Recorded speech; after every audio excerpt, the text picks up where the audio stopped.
yo, what's going on, y'all? I just literally just sat down. Peace to the family, man. Let me make sure y'all can hear me. Let me make sure I got this. I think I had the wrong one on. Y'all bear with me one moment, y'all. I'm trying to switch right quick. Switch. No, that ain't it. Shout out to everybody, man, who been supporting. We got almost 2,000 on the other channel, Bossman the Coach Malachi, man. So, okay, there we go.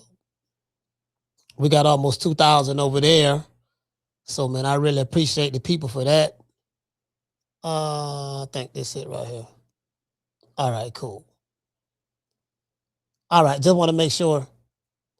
I just want to make sure we got a smooth show. So I got to, I literally just sat down. So I just got to make sure everything's set up good and Gucci. Matter of fact, let me do this. What I got? IT Bell Bond strolling at the bottom. No, we don't want IT strolling at the bottom. We don't want IT strolling at the bottom.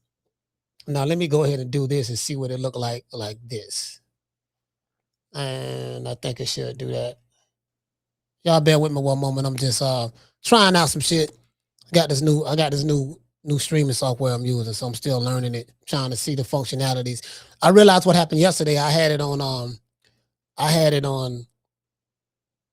vertical mode. I had it on vertical mode yesterday. Like, damn, vertical streaming mode. I had it on that yesterday. So, yeah. All right, cool. It look like we good. We look good. We look good. Anyway, peace to the family, man. We're gonna have another good show today, Friday. Happy Friday to everybody that's here.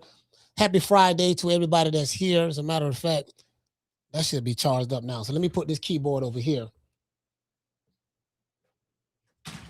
Shout out to my main man, Kendall. Shout out to you, fam. I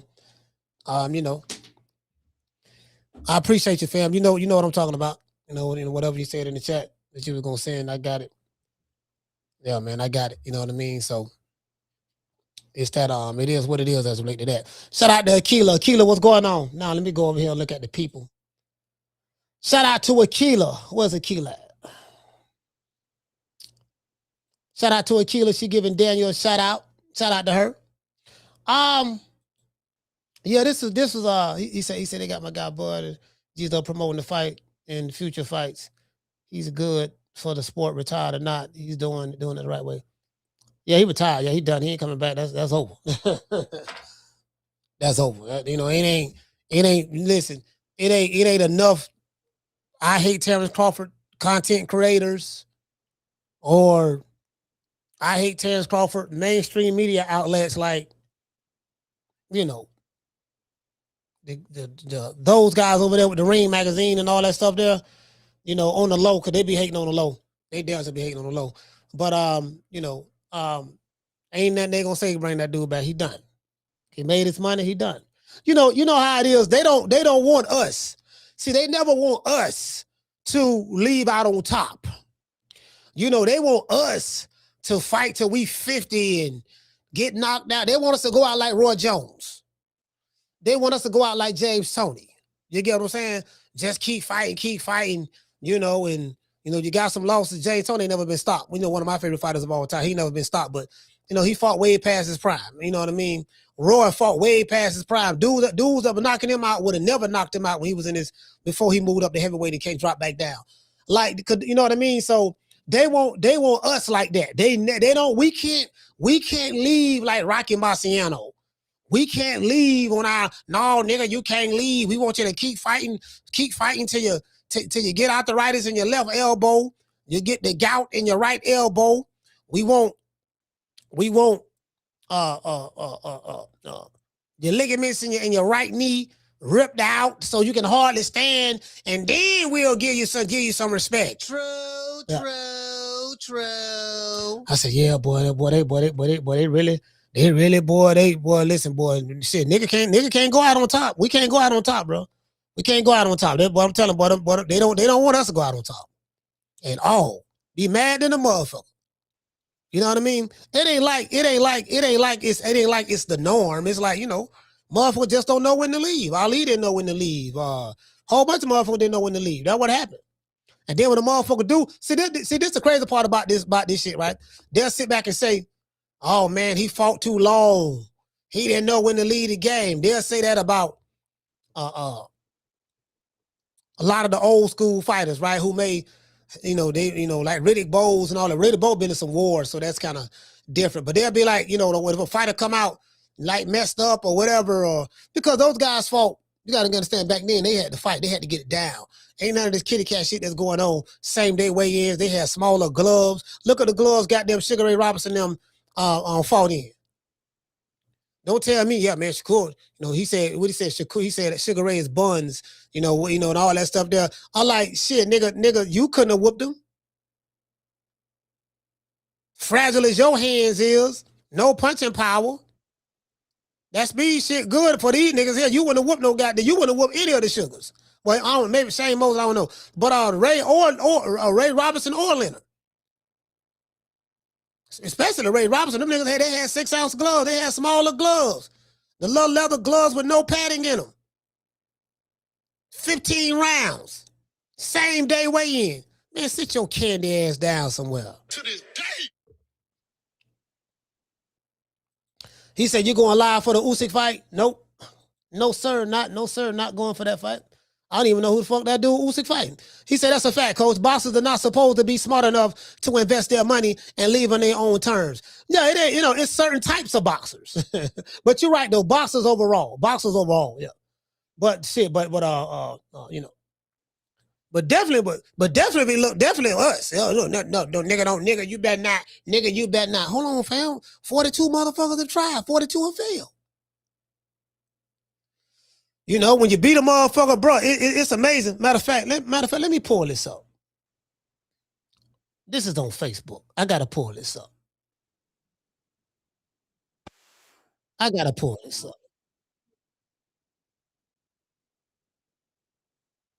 don't know. Hold on.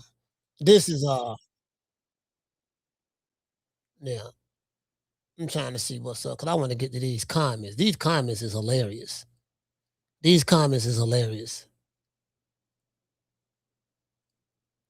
get what I'm saying? These comments is hilarious.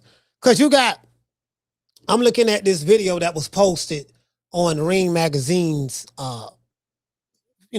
Facebook page. And floating around on the internet, Terence Crawford is in Egypt. You know what I mean? Like, just imagine a nigga hating you from his apartment in this city, in his low-income neighborhood that he live in with a YouTube channel. Or a nigga who's struggling to get 50 people on a live show or whatever, right? Because I know what the content pays. I know what the boxing content creators make. Tell you, I do. Again, I don't know what their super chats are. I don't know that. But the channels, I can tell you what the channel generate, how much it generate a month. Damn that down to the maybe not to the dollar, but I can give you a good price range. You see what I'm saying? So they ain't really making that much. It's a few that's getting it. It's a few that's getting it. You know what I mean? But some of the bigger channels are getting it. To be fair, some of the bigger ones. But for the most part, yeah, it ain't. You gotta do a whole lot in order to get so little. Do you get what I'm saying? Because you're not the one that's negotiating the ad revenue share with YouTube. YouTube decides what they're gonna give you and stuff like that. You know what I mean? And then they take 30%. You know what I mean? So they take 30. 30% of whatever you make. I heard they went up. I'm not sure. They might have. So yeah. So what happens is,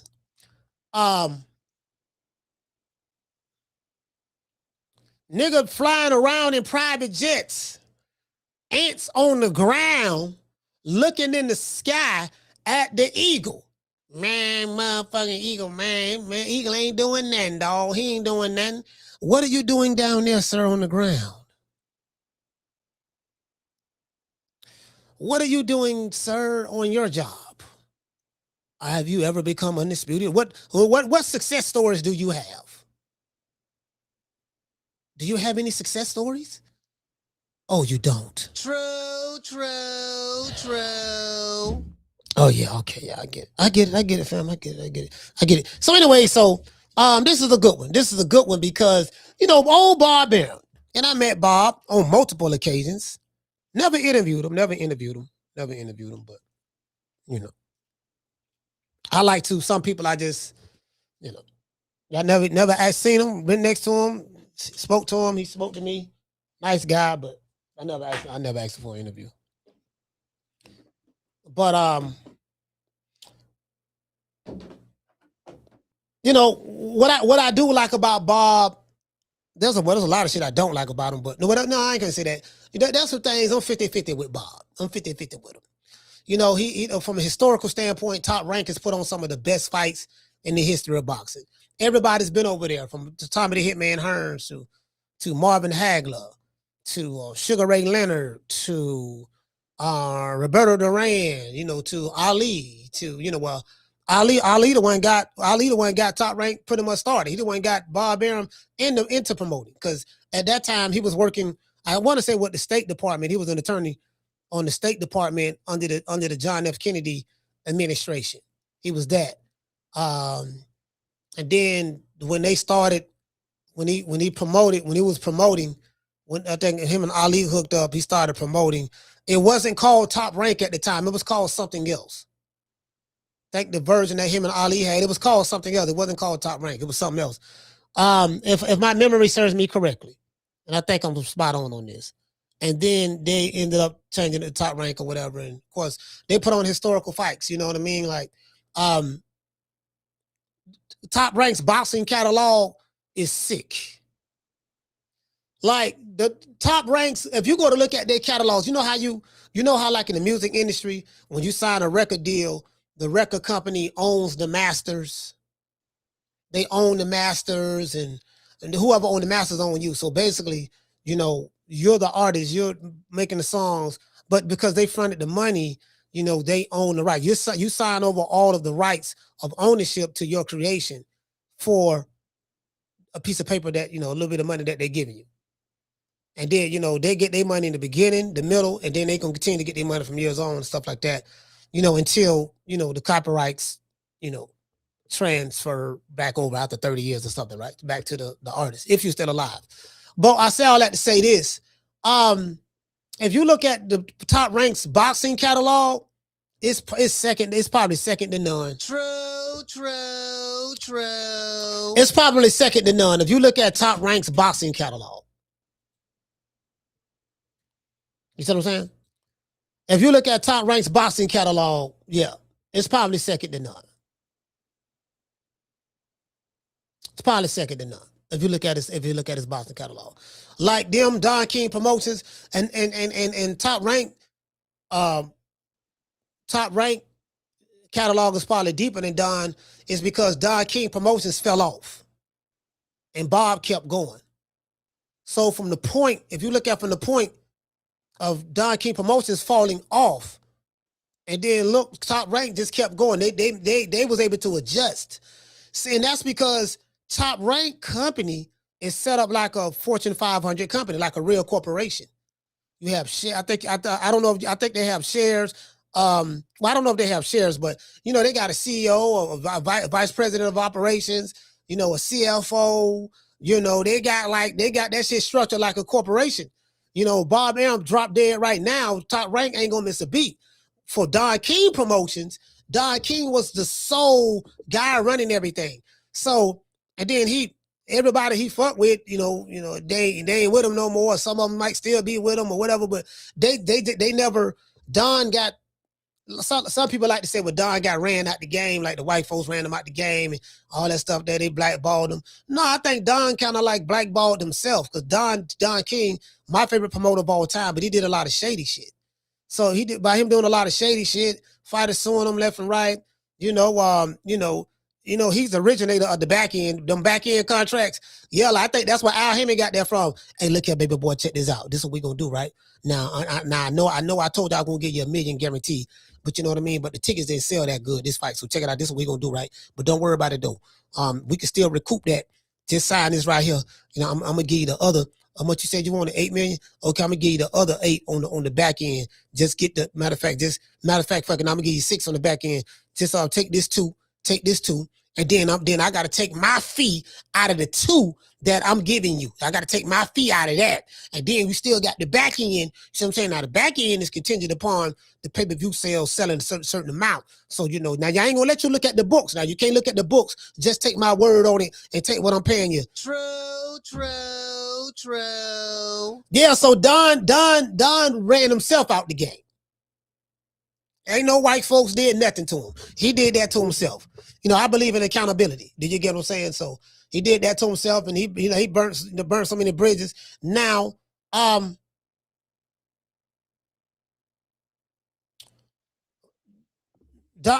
King Promotions got a deep catalog, but Top Rank got a deep catalog as well. They got a real deep catalog. And you look at some of the greatest fighters, like how many Hall of Famers have Top Rank produced?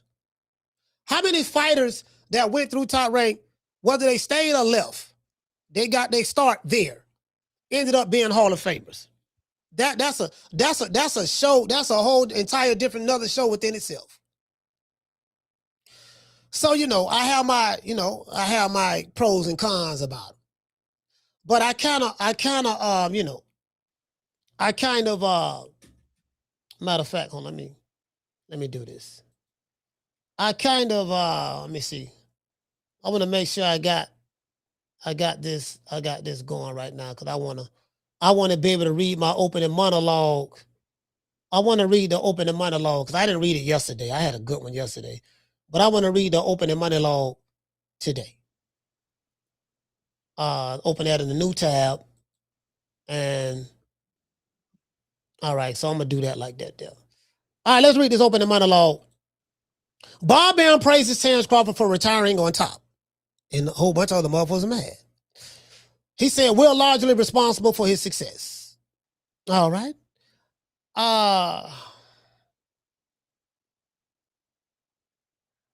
Let me see. What the fuck? All right, so Bob Arum was doing an interview. Let me blow this up a little bit. My bad, y'all. My eyes, this screen is kind of small. I need to blow it up so I can see. All right, cool. It's a lot bigger. Now, question was asked when Bob Arum was doing an interview with Ring Magazine, right? Question was asked was this. They asked him, you know, how do you feel about Terence Crawford retiring and all that stuff there? We still feel that he should have kept going. Of course, you always feel that way when it's the nigga that you don't like that got away. They're not sincere in this. Whether it's the YouTube channel or the mainstream media, they're not sincere. That's that nigga do what we say, nigga do as we say play. You know, so and you never listen to your haters. You never do that.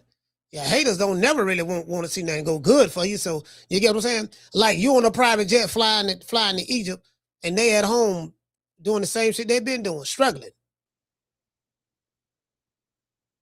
Like I say, way back when they had to sign the contract days, 60-40, 70-30, 80-20, take whatever we give you. He doing bad business. He don't know how to do good business. And I say, man, listen, there's not a fighter alive that I know who listen to YouTube channels or motherfuckers in listen to your haters online, whether it's on X or formerly known as Twitter, or any other thing. No one sits around, well, you know what, dog, let me see what they're talking about, because I need to make moves according to what they're saying in the chat.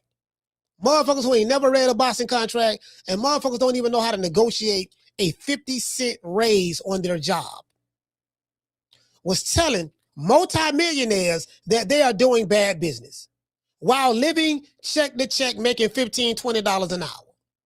Make it make sense. True. So Bob replied was this: why shouldn't he have retired? Boxing is a dangerous sport, Bob Arum told the Ring. This is what Bob said. He accomplished everything and he made more money, particularly in his last few fights, than he ever imagined. He lives in Omaha, Nebraska, and has Warren Buffett as a financial advisor. So let me get this straight. So he's put away a lot of money. So this is what Bob Arum is in the know. The nigga on YouTube who waiting on the AdSense check, which I think dropped today. Did it drop today? What, day 21st? Yeah, it came out. Was it today? Yes, the day the 22nd. It was AdSense, the Google AdSense check For all YouTubers in America, y'all need to know this. Come out between the 21st of the month and the 26th of the month, within those 5 days. So everything that is done is for the check. Just wanna throw that out there. Just wanna throw that out there because a lot of these niggas ain't gonna tell you this. I'm gonna tell you this. You get what I'm saying? Shout out to my main man Rick, man, Southside in this bitch. I fucks with Rick. But you get what I'm saying? So that's what it is.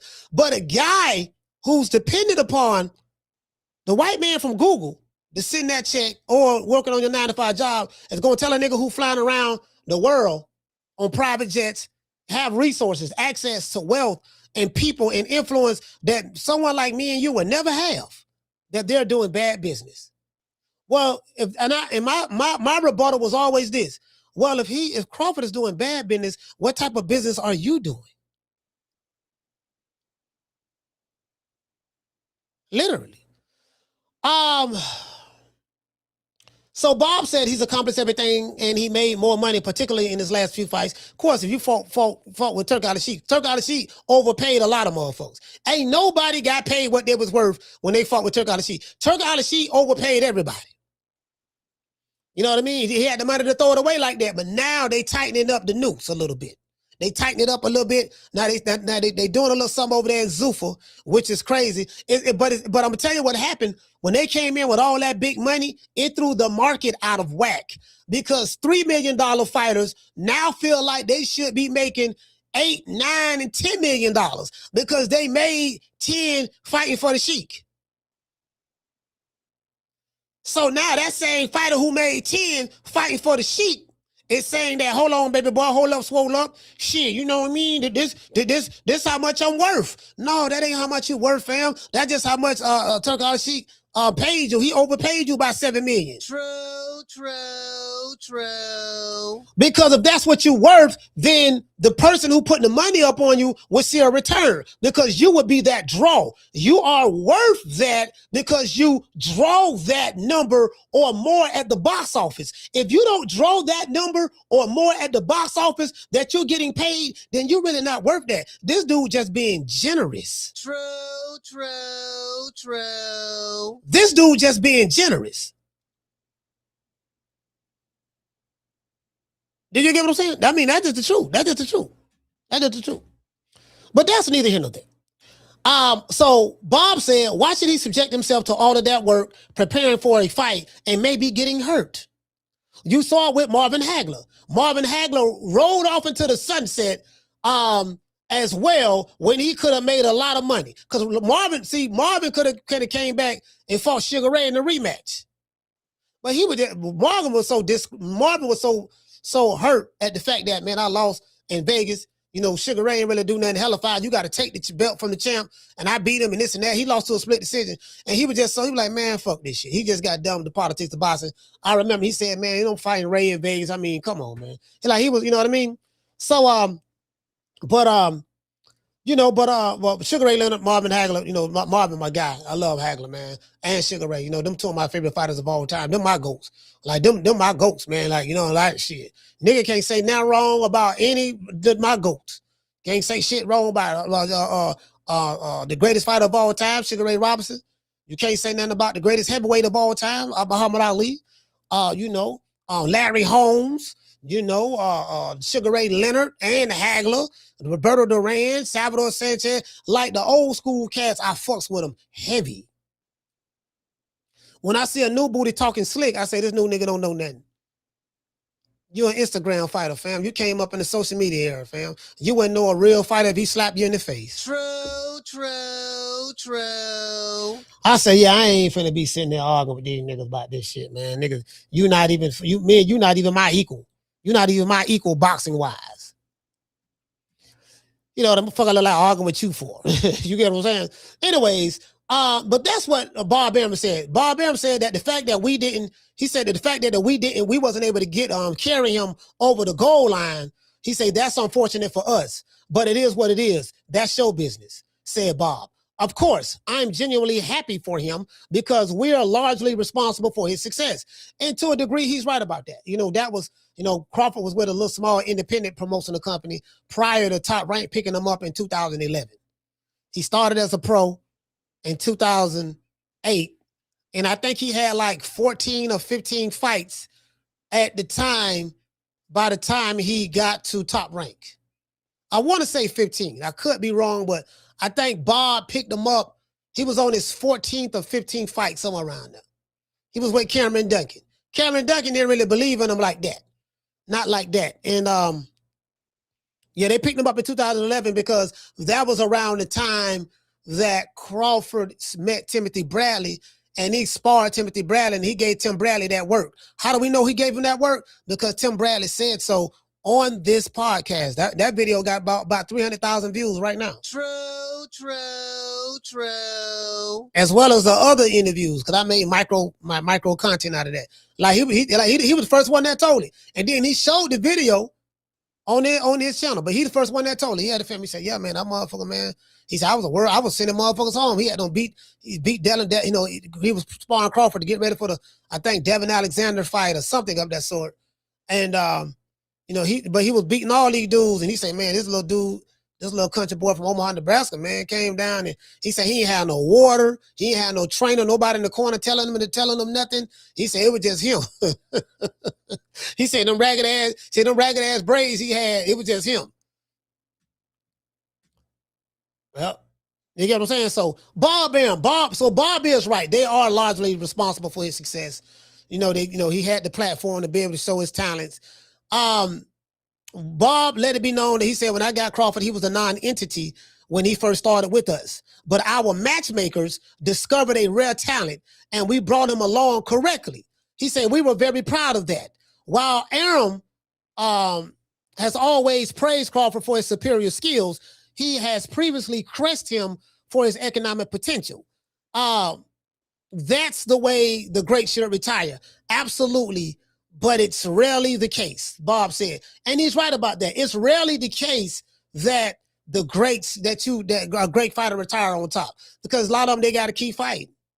They got to keep fighting. And some of them come back because their money get low. They mismanage their money. A lot of people say, yeah, man, these dudes ain't getting paid no money. They look at that. They end up going broke because they ain't get paid. That, a lot of times, that's not the case. A lot of times, a person will go broke because of mismanagement of their funds. See, you can make all the money in the world, but if you don't manage your money right, if there's more subtraction than addition going in and out of your account, then you're gonna, it is what it is. So a lot of these fighters, they mismanage their money. They have a lot of them have a lot of kids from different women, different vices,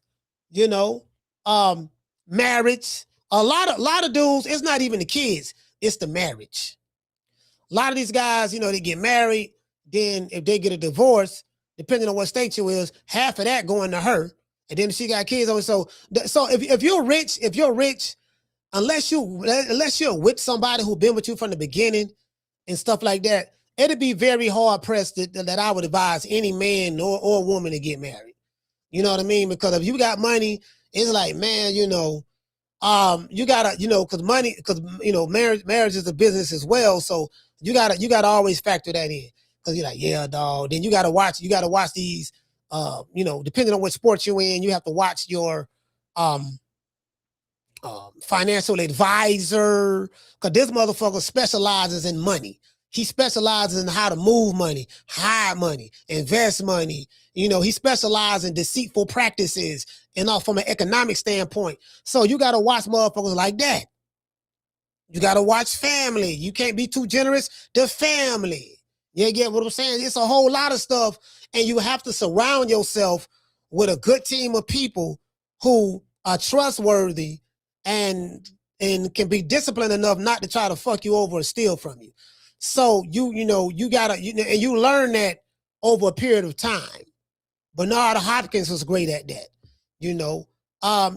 Live within your means. Just because you got 50 mil don't mean you need to live your life like you got 50 mil. I remember I was talking to, I was listening to an interview from Kevin Hart, and Kevin Hart say that, he was on somebody's show. They was asking him about money. He said, when I get paid, I live off a third of what I make. My lifestyle is surrounded around a third of what I make. So he said, when you say, okay, Kevin Hart made 100 million, he just threw that number out there, right? He said, I look at it as though I got 25 million. He said, because half of that going to the Uncle Sam, the IRS. So that's really 50 or maybe 60. Then, you got to take care of you. Then, you got to pay everybody who you got to pay. Everybody who on your team that contributed to you making that kind of money, you got to pay them and take care of them. Take care of your team. And then you live your life within those means, then you got to invest money and this and that. So he know that he said he live off a third of what he made. Now, the average everyday American, we can't do that because the cost of living is so high. Whatever we make, we pretty much live to the maximum of our earning power. And then you know what you make. You don't bring home what it ain't what you make, it's what you keep. You get what I'm saying? So, and then if you have a Roth account, you got to put money in your Roth account every month. Like I have to do that. That's for retirement and stuff like that. And, you just got to be, if I knew then what I knew now, and if I knew then what I knew now, I would have done things entirely a lot differently, because it's like, when you're young, that's when you're supposed to put that work in. That's when you're supposed to work real hard and make those sacrifices. Don't go out and ball. You ain't got to be blowing your money, hanging out, tricking, doing this and that. No, you gotta refrain from doing those things. And because you're banking in those years when you're young, that's when you have your testosterone is strong and up, and you're able to, get the most sweat equity, for a lack of a better term, out of your body in order to make the kind of money that you want to make. You put that work in your 20s. Your 20s is not supposed to be for I'm young, living free, partying, and living my life, enjoying it. No, that's not what your 20s are for. They sell us that. Your 20s and 30s are for that. And then when you get older, you still working hard and you don't retire and you like 65 years old. No, that's the wrong way to do it. You're supposed to enjoy yourself in your later years, because that's when you want to have your rest. In your early years, that's when you're supposed to, like the buddy that went to prison, and the warden said, yeah, man, Florida, state of Florida, we got an aging prison we have an aging prison population, and this guy right here, Sean, he'll work very, very well for us. He's 20 years old. He's strong. He's still young. We're going to get that sweat equity out of him. Did you get what I'm saying? So when you're young, that's when you're supposed to get that sweat equity. You dig? True. Hey, what you say, Schoolo? He said, I would have been a millionaire by now. Yeah. Shout out to my brother, man, Southside. Rick say, Floyd. He now has a child support order of damn near $1 million for a 4-year-old daughter named Prince. Okay. Price. My bad, not Prince. Price. Named Price. Her mama page has been trying to get it since 2023. Oh, okay, yeah, she been trying to get it since 2023. Hey, you know what, Rick? I heard the chick was one of his female dancers at his strip club that he owned on Floyd. That's what I heard. Hey, what you say? Jamie say that 403B works too. Yes, sir, it does. It does. Yes, sir, it does. It does.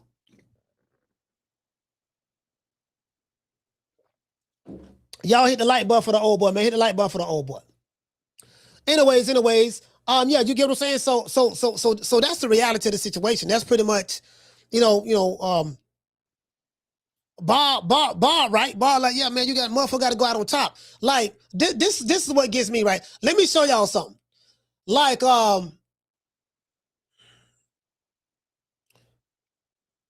you never take the advice of your haters. If if a motherfucker don't like you, you would never take their advice. Like, okay, I'm sitting here watching this video that the Ring magazine put out after I read the article what Bob Arum said with Ring, and I'm gonna pull that up. Let me pull up Ring right quick so y'all can see that article.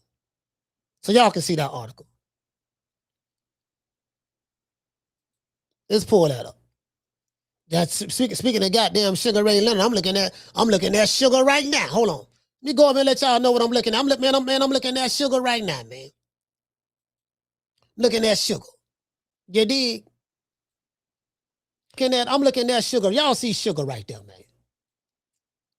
He ain't the original Sugar. The original Sugar Ray Robinson, but he ain't go right here. It say, so this is the old picture, of course. It say, Bob Arum applauds Terence Crawford for retiring on top. Let me see what's up. Applaud for retiring on top. Let's see what's up. So y'all can't see it. So my opening monologue was based on this. So what I like what Bob said that Terence Crawford,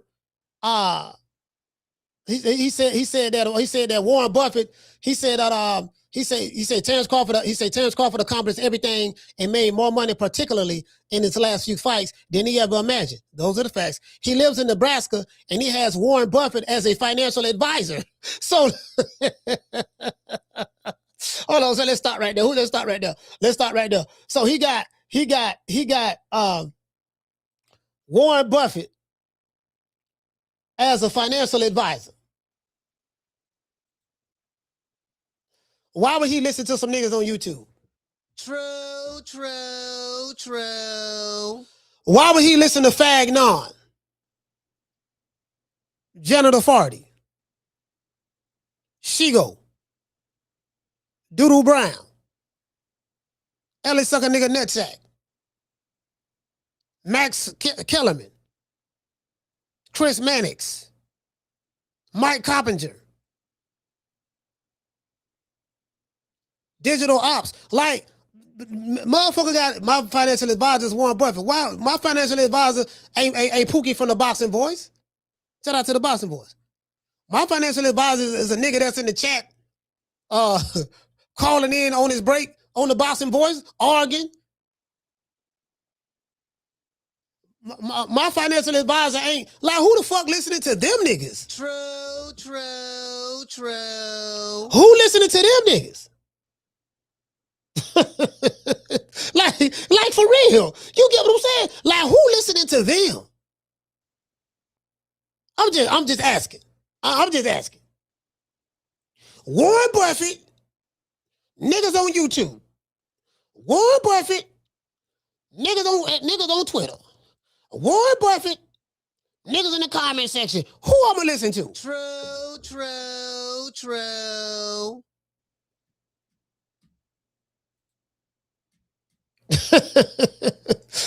Motherfucker don't made $100 million in his career. That's doing bad business. A dude who is dependent upon the white man, YouTube. And I'm on this shit, so I know. You waiting on a Google AdSense check that comes between the 21st of every month and the 26th of every month for all American content creators. I don't know what it is in Europe or anything else or China, whatever, but I know here, this is what it is. I'm going to listen to you, and I'm in Egypt right now, helping promote a fight, supporting my main man, Alexander Usyk or whatever. Nigga, I got fam. Nigga gross 9 figures in his career. How much you gross? And I said, you ain't talking about nobody in the chat. I'm talking about the dudes who this may pertain to. Like, make it make sense. Like, okay, it's like my main man, Rick Tills. Rick Tills could be successful than a motherfucker. He has an example of success. If he my friend, anything dealing with success, I'm going to listen to him. I'm not going to listen to Oompe. I can't listen to Shawty Big Nuts. Shawty Big Nuts waiting on his baby mama to bring him some money. Shawty Big Nuts waiting on the 21st. You got to drop 1,000 videos a month just to try to make a couple thousand or something of that sort. Like, I'm going to listen to you? Like, make it, I never understood that. True. I never understood that. I never understood that.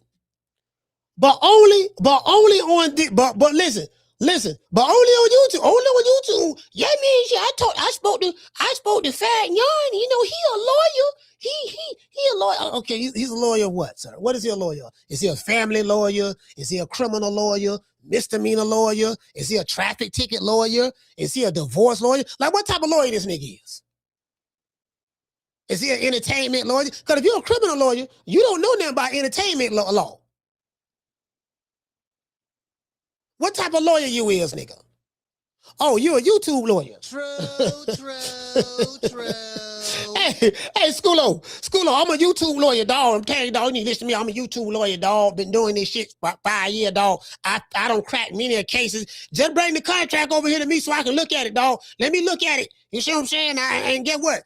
Just let me look at it, Schoolo. And you feel me? And don't worry about it, baby boy. I got you.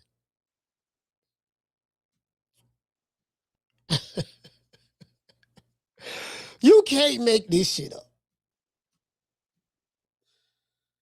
Oh, listen, only on YouTube, the least of these. Hey, shout out to Mr. Tomato Can. He said, bro, people always the ones pocket watching. Hey, only on YouTube, the least of these know so much about your business. Only on YouTube. They know so much about nothing. Now, when it comes to clowning and, making people laugh, I'm good at that. Or just doing the gang goofy shit and, chasing the latest tabloid in the news, that's your lane. And there's nothing wrong with that. That's your lane. Stay in your lane, my nigga. Your lane ain't 9 figures. Your lane ain't private jets. Your lane ain't Cairo, Egypt. Your lane ain't Warren Buffett. Your lane ain't Jay-Z. Your lane ain't Ish. Your lane ain't commercial endorsements. Forbes magazine. That's not your lane. Your lane is YouTube. True. Just stay in your lane. That's all. That go for you, me, or whoever. Me, I got to stay in my lane. Nothing wrong with that. I don't have a problem staying in my lane. You get what I'm saying? So, it is what it is. I just called it the way I see it. Anyways, and again, I don't want to throw anybody under the bus. I don't want to throw nobody under the bus, but I'm going to call it like it is. Oh, shout out to Jamie. Jamie, what's going on? Dr. Mario and this BI. Yeah, I'm looking at everybody on the chat right now. Dr. Mario, he said, I ain't 30 days clean now. He might pop slightly still. Okay. Shout out to Carl Blood. He say, especially our own people. I mean, it's just people in general. It's just people in general. It's just that this is not ethnicity specific or race specific. This is just every group has a group of people who do this shit. Motherfucker just, yeah, dog. You get what I'm saying? And, bro, like, because the vicarious living is real. And then another thing, like I said before, a lot of times, like I said, if a motherfucker don't like you, dog, like I said, it's something Betty Jean taught me a long time ago, man. R.I.P. to Betty Jean, man. My mother. It's something she said. She say, son, let me tell you something. Sometimes you can hate them. Sometimes she said it just like this. She said, sometimes you can hate a motherfucker so much that you hate them to success.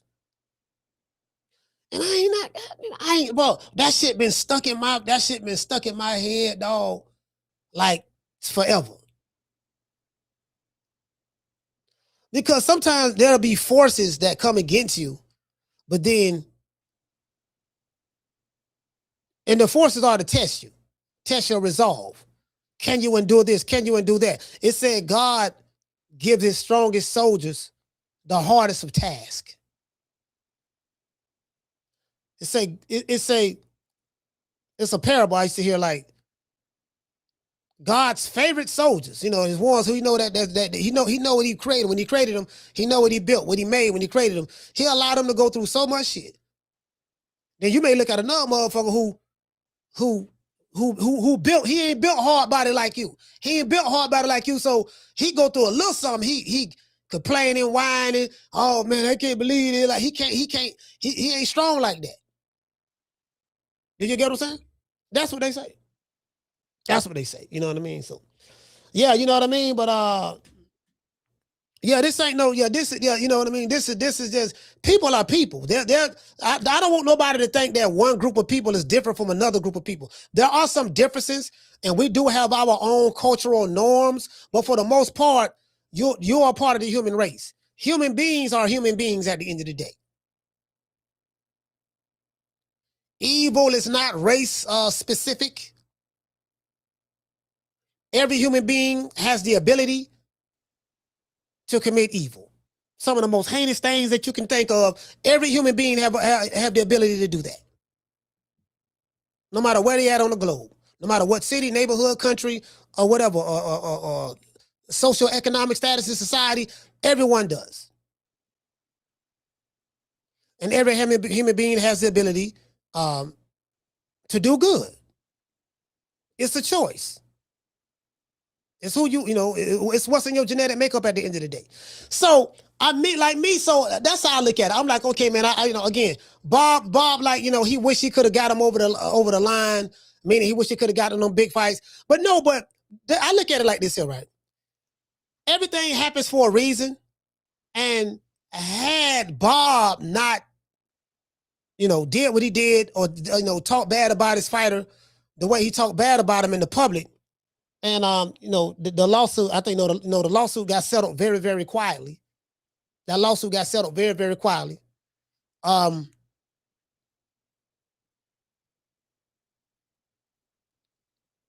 he not done what he done, Crawford wouldn't be where he at right now. Like everything, like what happened, his journey had to happen that way in order for him to be on Forbes magazine. In order for him to have grossed $100 million throughout his career. Of course, a bulk of that money, most of that came from Turkey Island Sheik. So, you know what I mean? So, Turkey Island Sheik. Yeah, Turkey Island Sheik.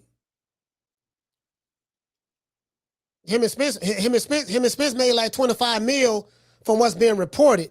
I ain't gonna tell you what Bud told me, but from what's being reported, they made about 25 mil money on the pay-per-view. The pay-per-view did the numbers that they needed to do in order for there to be a back end. Because of the way the deal was structured. Shout out to them boys over there with Ish. Because I don't know how it worked out with Spence. Now, you know what? I didn't have nothing. Matter of fact, Spence had a different management team. He had Fighters First. He had that brother, Fighters First Management. That's who negotiated that for Spence. And then, of course,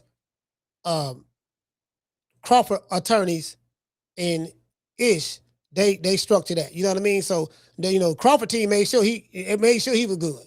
And then Spence team made sure he was good. And because I remember that because Al was giving him the runaround, and he fought David Avanesian. They called him David Avocado when he fought him, but then when another nigga fought him, they tried to say it's David Avanesian again. Like, no, he was Avocado when the boy from Omaha, when Black Freezer fought him. He Avocado when your favorite fighter fought him. Did same shit. No, stop trying to move the goalpost, nigga. But yeah, so that, and then the Majamal fight. And then the Canelo fight. Turkey Island Sheik was the one when they were trying to make that fight happen with Spence. And Crawford told him, he said, look, man, I got somebody that's going to pay me, both me and you $25 million a piece to fight each other. And Spence was like, no, man, I ain't trying to hear all that, man. You got to talk to Al and this and that. It was Turkey Island Sheik. It was Turkey Island Sheik. So, I mean, it is what it is. And then Sheik came in the game after that. Then Sheik kind of like messed up the market in boxing because, you got dudes, you got $3 million dudes, nigga want 10 mil now. So now if you used to put it this way, let's say I get with like my main man Curtis. Shout out to Curtis Ross, man. Curtis Ross and Robinson. Get with them right and say, Curtis, check this out, baby boy. You know what I mean? Curtis paying me market value. Yeah, dog, this what you worth, dog. You worth now. You worth $4 million. See what I'm saying? So long you gonna get your $4. You ain't gonna get no less than that. That's your deal. Like, I ain't gonna never pay you less than what's contractually agreed upon. And then, as Brian Norman Sr. said yesterday on the show, he said, "Look here, man. You know the way they do this shit in boxing." He said, "Yeah, man. You see, he said you got to look at the fine print in the contract, because the contractor say, yeah, Akila, you gonna get these 8 million, baby girl. You gonna get these. Baby, this is what we gonna do, baby girl. Check this out. We gonna structure the deal where it's gonna be beneficial to both of us. Now, what we gonna do now? Check it out, though. Hey, y'all make sure y'all hit the like button. Hit the like button for the old boy. Matter of fact, hold on. Yeah, see, this is what we gonna do. Hold on, y'all make sure y'all hit the like button. I gotta do something else. I probably gotta. Yeah, y'all make sure y'all hit the like button for the old boy, man. I was gonna pull this other thing up, but I'm not. Anyways, so damn, I forgot what I was gonna say. Fuck. Damn, I forgot what I was gonna say, dog. My mind just went blank. My mind, y'all know how I be getting distracted and shit. But yeah, I'm sitting back. Like, oh yeah, here you go. Yeah, I'm talking about Curtis. Yeah, so yeah, baby boy, look, I'm gonna give what I'm gonna do now. I'm gonna give you these 4 now. This your 4. You see what I'm saying? Now, now the fine print. Say, yeah, we gonna pay him 4 million, but then we gonna take 2% out for using our ink pen to sign the contract. He don't know nothing about that. I ain't saying nothing about that to him. Then we gonna take another 0.5% just on GP. On GP, that's on GP right there. So that 2.5% right there gone. All right, from the 4 that I'm paying them, we not even including what IRS gonna get. So IRS gonna get there, that we gonna get us off the gross. So let's see. Then that ain't even counting our 20%, 25% for managing them. I mean, for being a promoter. So yeah, so we got to do that there. So another thing we gonna do, dog. We I want you to go. You got to promote the fight. So we gonna see. You got to go to the Breakfast Club. You got to go to ring. You got to do your media obligations, right? We gonna help you. We gonna make sure you get there. We gonna make sure that we gonna provide transportation and make sure you get to all of your media obligations, right? Yeah, we gonna recoup all of that shit. How much we spent? Charge the maximum dollar. He paying for it. All right. So for him to promote the fight, to go on the promo tour that we require him doing, that we paying for. Okay, what we paid? We paid $200,000 for the promo tour. Let's double that, bump that up. Say it was $400,000. So now that's another $400 he got that pay right there. You get what I'm saying? So yeah, it's a small print. True. You round this bitch thinking, goddamn dog, I thought I was supposed to get 4. Yeah, we paid you 4. But you do know it ain't what you make, is what you keep. So what happened? We paid you 4, baby boy. But after we took out we subtracted all of the fees, the hidden fees and things on our end that you didn't, did you read the contract? It said it right there. Man, that's a small print. I need a magnifying glass to see that. My lawyer didn't even see that.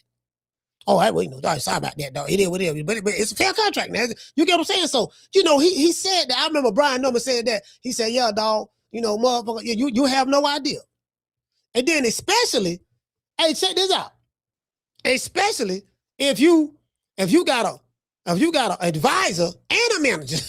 He your advisor / manager. Look here, baby boy, check this out. This is what we're gonna do, right? I got some junk bonds. We want to put your paper in. We'll put your paper in some junk bonds, baby boy. Don't even worry about that debt. We're gonna make it do it like that debt. It's junk bonds. You see what I'm saying? I'm gonna take your money and I'm gonna make it flip. I'm gonna make it do Arabian. You know what Arabian is? That's like a move. Arabian is like you get what I'm saying? Hold on, let me see what's up. Yeah, you don't know what Arabian is, dog? That's like one of the moves that you do. You see what I'm saying? We kind of like we gonna make you flip. We gonna make you flip doing Arabian. We gotta have the money. We gotta have the money flipping, just flipping the money, just flipping it. Hey, check it out. Hey, a kilo. We just gonna have the money flipping. You get what I'm saying? Don't even worry about it, baby girl. Just give me that. Just let me hold that go up. Just imagine working on a job and your supervisor is advising you to put your money in his bank account.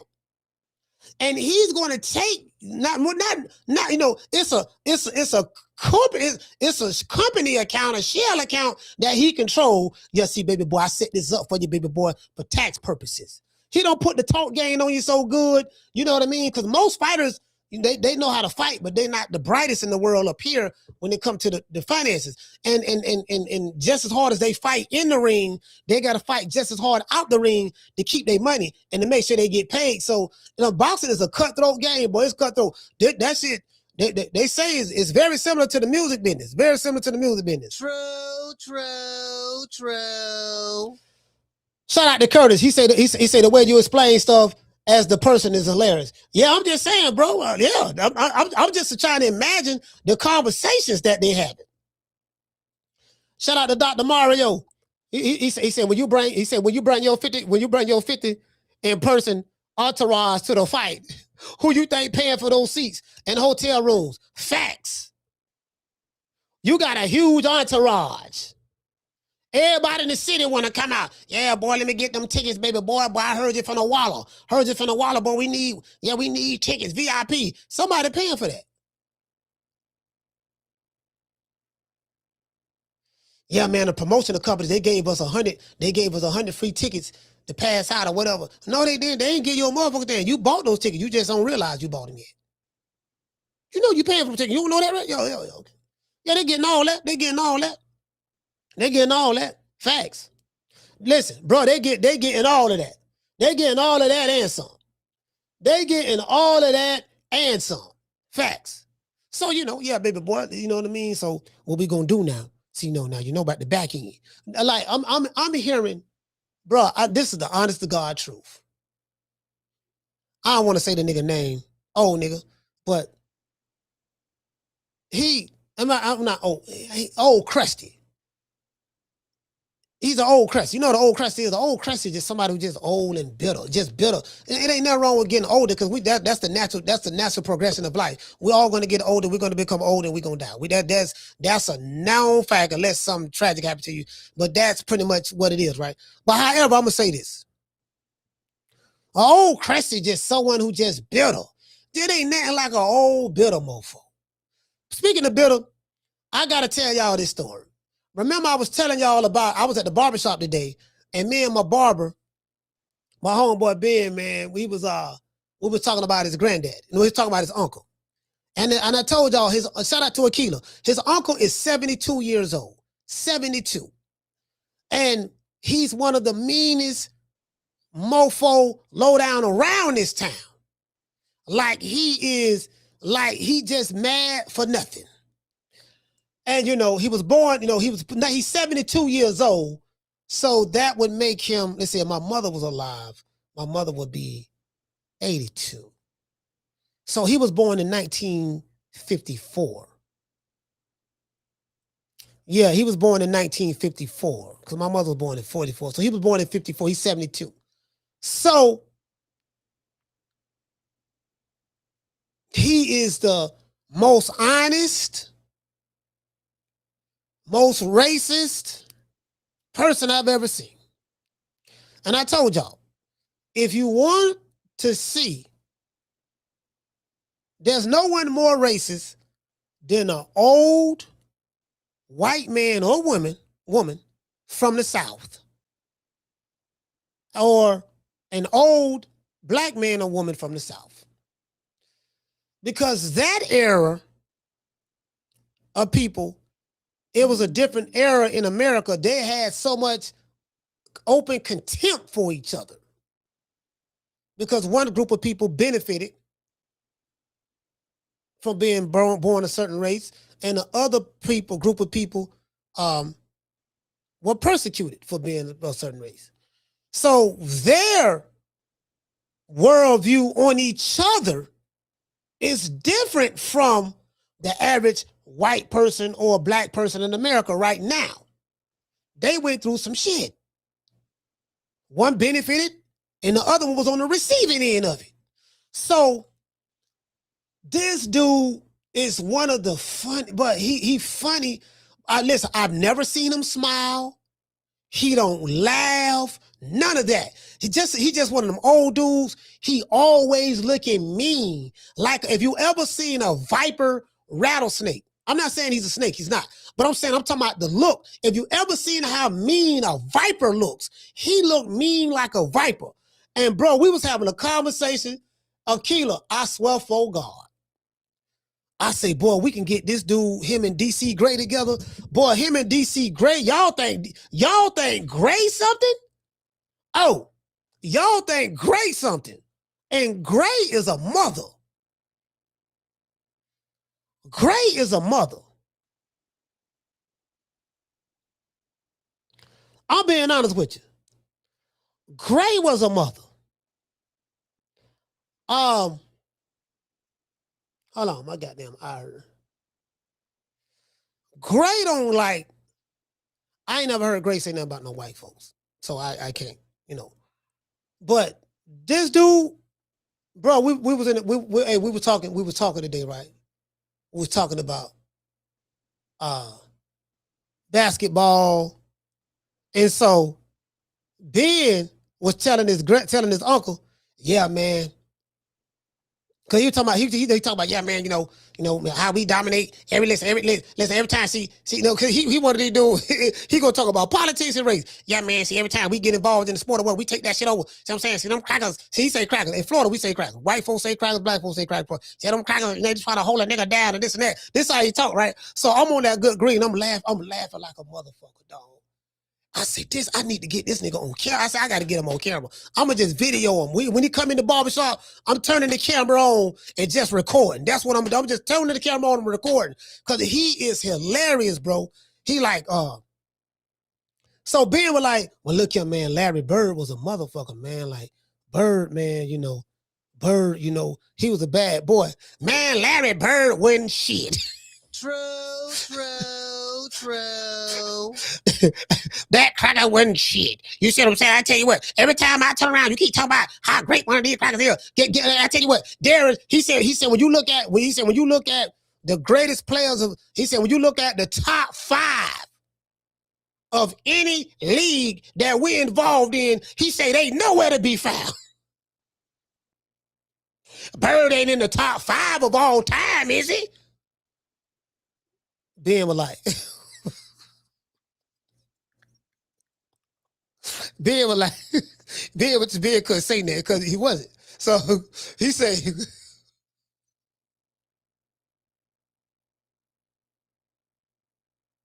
bro, I'm on the ground. I'm in the chair. I can't stop laughing, bro. I say, this nigga crazy. And then he said some shit that I never heard of before in my life.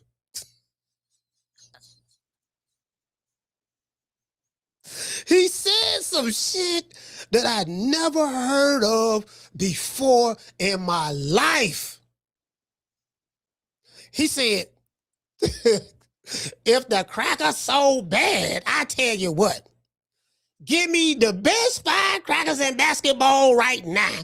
And give me the best 5 niggas in basketball, and we'll beat them crackers 10 times to 0. True.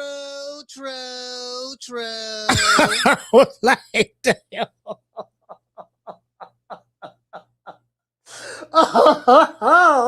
72 years old. This man got so much hate in his heart. He got so much hate. And guess what? We sitting there thinking, right? We sitting there thinking. I'm like, okay, we got Bird. I said, but damn, who we met? Damn, I said, I can't use Bird then. What about Stockton? Stockton? Okay, yeah, but shit. Damn, okay, who can match up? Yeah, so we went there like, he said, just name them. Just name them. We were just sitting there, right? Bro, I was laughing so hard. So go back to what I was saying. The old ones, when they old, bro, when they was born in the 30s and 40s and 50s, that group right there. That group, right? I can't speak for any other group, culture, whatever. But I'm talking about the black dynamic and the white. Like, if you can't, I'm talking about in the South. I can't speak for the North. I don't know what it's like in New York. Somebody that age in New York. I don't know what it's like in California. Somebody that age in California. I'm talking about the South, right here where I'm from. I'm telling you, bro, it's a whole nother dynamic. True. Bro, you know what? I was like, man, I fucking left Akila. What was I supposed to say? Hey, he said, yeah. Matter of fact, man, listen, he that dude, guess what? He don't like Rocky Marciano. Hey, Schoolo, he hate Rocky Marciano. Rocky Marciano wasn't shit. Like, you know how they were talking in the barbershop? How they were talking in the barbershop on Coming to America? He talked just like that, but mixed with more anger and hatred in his eyes, bro. Like, when you talk to him, bro, his eyes they look glossy. They flaming. Like, I'm like, this motherfucker right here. He like 6'2". He like 6'2". You know, this motherfucker right here. This nigga's a motherfucker. I say, boy, this motherfucker right here, boy. I can't do nothing with him. I can't do nothing with him. I'm not even gonna try. Cause I grew up here in this city, in this state. I know how it is. Do you get it? I know what it is. So I can't tell him, white or black, they're wrong for how they view things. Talking about the old ones, because they view things based on their experiences. I'm like, man, you know, but I gotta tell. I said, look, dog, this 2026. This ain't the 60s no more. This ain't the 50s no more. The fuck you mean this ain't the 60s no more? Nigga, don't you know ain't shit changed? I said, we don't have a black president and everything. Oh, that shit don't count. That don't count. And then what they did? They undid everything he did for us.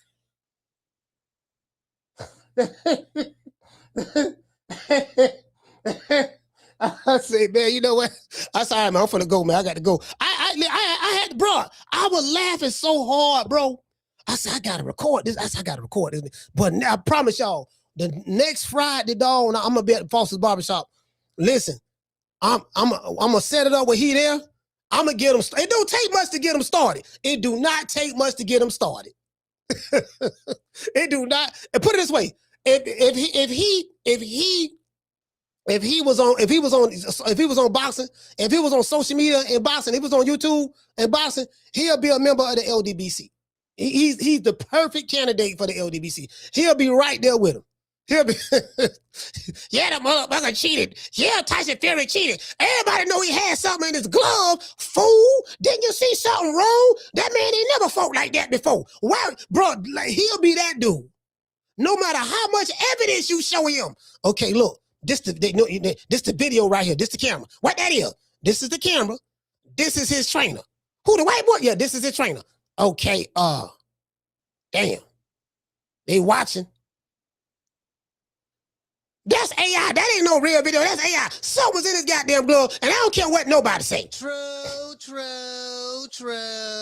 That's him. That's him. Like, that's him, bro. Bro, that's him. Like, if the truth don't fit his narrative, he's going to reject it. If the truth don't fit his narrative, he's going to reject it. So I say all that to say this. As it relates to Bob Arum,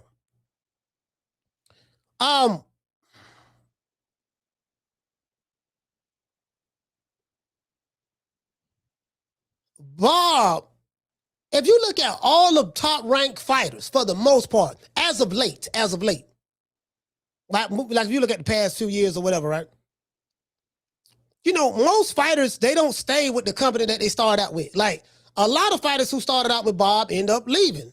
You know, they became stars and they became household names on the top rank. They're great at that. Top rank is great at building a fighter, building your profile, getting you known, getting you that notoriety. They good at that. But if you want to reach heavenly heights from a financial standpoint, in today's time, now again, these dudes ain't making crumbs. They getting money in comparison to me and you. You know what I mean? But again, this all depends on how their contracts are structured. The way top rank roll, look, we ain't paying you no more than what you can pull. We're gonna pay you $4 million. That's what you pull it. You do good at the gate. You do good at the Garden. You do good in Omaha. You do good in Vegas. You do good. You know, you're doing 12, 13,000. You're doing that. Those are your numbers. Just that. Cool. We gonna do that. I think that's a fair price. But then when the sheet came on, this dude gonna get 100 million. This dude gonna get 60 million. This dude gonna get 132 million. This dude gonna get 116. Talking about the heavyweights. This dude gonna get 116 million. All right, we gonna pay this We're going to pay this fighter. We're going to get it. Well, you made $3 million in the last fight. We're going to give you $5 million to fight over here. That's $2 million more than what you normally get paid. You know, we're going to pay you $6 million right there. You know, we're going to give you 10 to fight this dude right here. Now, this dude is $1.5 million, $2 million fighter. He don't got $8 million more than what he normally would get. So we're going to give him that and give him this. So now, it's going to be kind of hard to go back to making peanuts. It's like I look at the Errol Spence situation. People asking me, he said, why Errol Spence going to Australia to fight Tim Tszyu in his comeback? He can't fight no way. Who he going to fight in America when he going to make the type of money that he want? He's coming off a knockout loss. He ain't fought in 3 years. Who he going to fight that's going to pay him the type of money he want? He can't fight Tim Tszyu in America and make that kind of money. He can't fight Sebastian Fundora and make that kind of money. Sebastian Fundora ain't he ain't got no fans.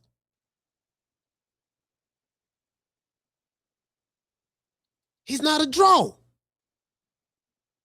Spence can't draw like that unless he have a good dance partner. But under the circumstances, Al Hammond ain't gonna pay him. So guess who got to foot the bill? The government of Australia. Because I heard the government of Australia is the ones that when it's a big fight, they put the money up for the fights. Very similar to what they did with, from what I heard, what they did with George Kambosos when him and Devin Haney fought in Australia. Did you get what I'm saying? So that's that. That's the, you get what I'm saying? Like, it's like, you know, and then like you don't make, so look at somebody like a Devin Haney. Shit, nigga, he had a 3-fight deal. 3-fight, $36 million deal with Turk Al-Sheikh. That's true. He made $12 million to fight Jose Ramirez. I want y'all to think about this shit. He made $12 million to fight Jose Ramirez. He made another $12 million to fight Brian Norman.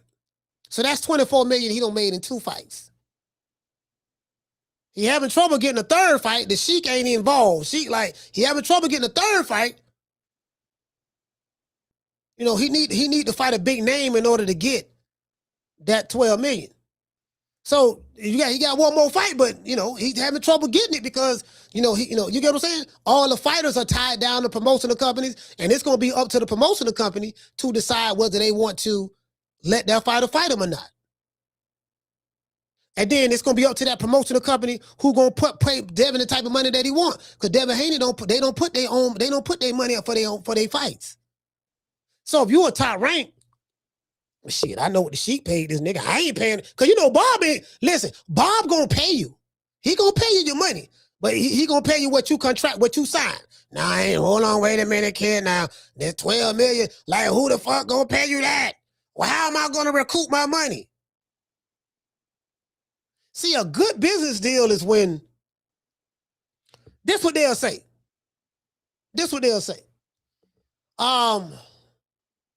You can get somebody like a Lomachenko. Lomachenko don't want much. You get what I'm saying? Like, shit, Lomachenko ain't making no money like that, so he ain't breaking the bank. And then Lomachenko ain't gonna complain. You know, he gonna take his little $3 million or whatever, and that's that. He happy. You know, somebody like Dale, like, nah, my nigga, nah, I ain't shit. You know, because the more money you pay a fighter, the more you have to do in order to recoup. It's like any business. The more you put out, you got to try to make that back in some. So, you know, some fighters don't require a high ticket. Like someone like a Loma, like, you know, like Loma, like, you know what I'm saying? Loma ain't paying no hell of a, you know what I mean? You know, he's a hell of a fighter. Hey, shout out to Kendall. Hey, Kendall, what's up? Hey, Kendall. Yeah, man, for sure. Hey, I appreciate that, baby boy, I appreciate that deal. Kendall, I appreciate that deal, baby boy. You feel me? I got that deal. I got that. You see what I'm saying? I got that though. You feel me? I appreciate that. Hey, you good people. You good people, dog. You good people. I don't care what they say about you. I don't care how bad they talk about you. You all right with me. True.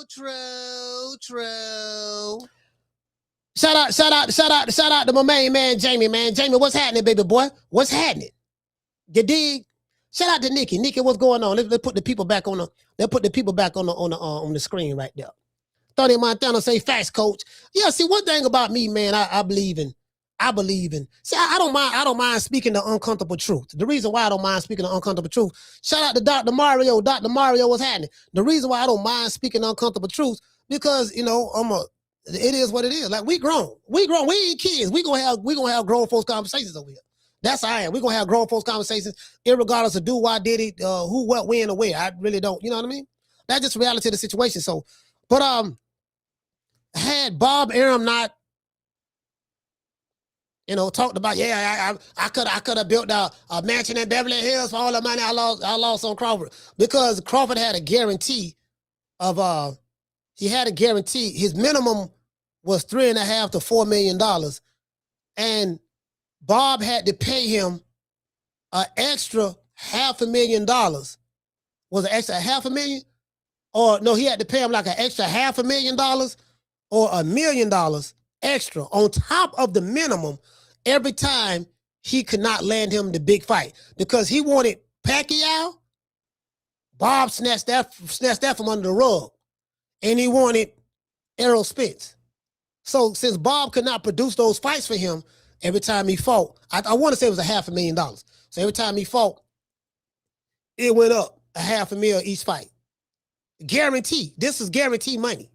No back end. So this guaranteed money. That back end shit, you might not even see that shit. Because your back end is tied to whatever the promoter told you that they sold, pay-per-view wise. So, you got to be careful of that. So,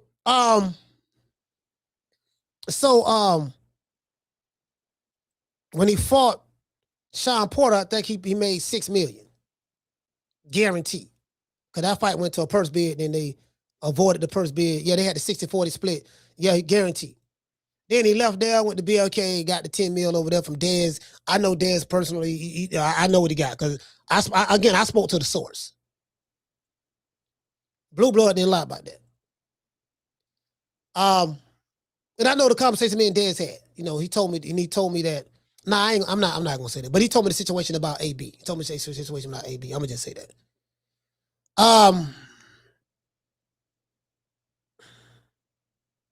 And then the Majamal, $20 million. And then the Canelo, $66 million. Well, $60 million for Canelo. Oh, he ain't make but 10. He said 10 in the interview. I'm like, yeah, I know what he said. And then next thing you know, Forbes, 2025, the highest paid boxers, in the world, 2025 was on Forbes, and guess whose name was on there? Black Freezer, along with Canelo, along with Inoue, along with Jake Paul, along with I want to say Usyk. Oh, Alexander Usyk.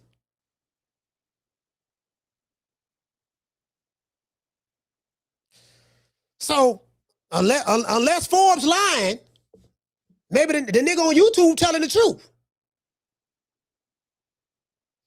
So I mean, that's just reality to the situation. Had he not, what you say? Shirley said, what'd you say, Shirley?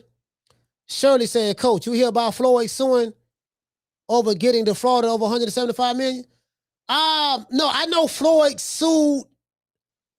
He's suing Top Rank, not Top Rank. He's suing Showtime about $400 million.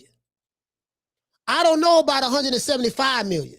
He's suing for, is it 400 M's or 300? I think 300. I think he said he got defrauded over 300 million or something like that. He's suing Showtime and Steven Espinosa. They interviewed Steven Espinosa. Steven Espinosa looked like he's not even worried about it. He said, "Yeah, man, I'm not worried about that, man. Floyd is being Floyd, and I'm very confident, because Steven Espinosa is a lawyer. He in boxing, of course. I'm very confident that when the facts come out, Floyd is going to see that he got paid every dime. Now what happened to his money? He say Floyd spent a lot of money. He say Floyd blow a lot of money. Floyd has a, he said all of that. So I think what happened was Floyd is with he with the Republican Party now. Well, he's already been that, but he's with the Republican Party, but he's with the, and there's nothing wrong with that. If you want to be Republican, Democrat, I don't care. I'm not a party, neither party, but he's with the National Jewish Coalition. I think the National Jewish Coalition, something like that. Because I got the video. As a matter of fact, let me show it to you, sis. Hold on, sis. Let me show it to you. Let me show it to you. Let's see. Let me show it to you, sis. Let me go to Floyd right here. Let's see it, Floyd. Let's see. Matter of fact, yeah, I have the y'all hold on. I have the playlist. Let me do that. What Florida? Well, hold on. Let me show it to you, sis. I'm like, okay, well, he over there with the small hats. So, I'm thinking the small hats probably put him up to suing. Look here, baby boy, we want you to sue. We want you to sue. He's suing Showtime and shit and Steven Espinosa. Now, is that the lawsuit you're talking about, or are you talking about something else? And who is he suing? Hold on, I'm looking for it right now. I have it. Hold on. Let's see. I'm looking for it right now. I got my. I know right here he said that. He said if I ever come back to boxing, then then that's when you'll know I'm having financial troubles. He said that. Oh, that's Uncle Luke running for Congress in Miami. Boy, hush. See Jamal Charlo. That's Jamel Charlo. I got so many receipts, boy. I got so many receipts. Let's see. He showed off $100 million check right there. I got so many videos, man. Like, hold on. I got Floyd right here. I definitely got Floyd right here. What Floyd at? The National Floyd Mayweather. I got more Floyd. I got so many Floyd Mayweather videos. Hold on, sis. I got it. What I'm probably just gonna type it in there. Floyd Mayweather and the Jewish Coalition. Just type in. Yeah, just type in Floyd. I'm gonna just do that.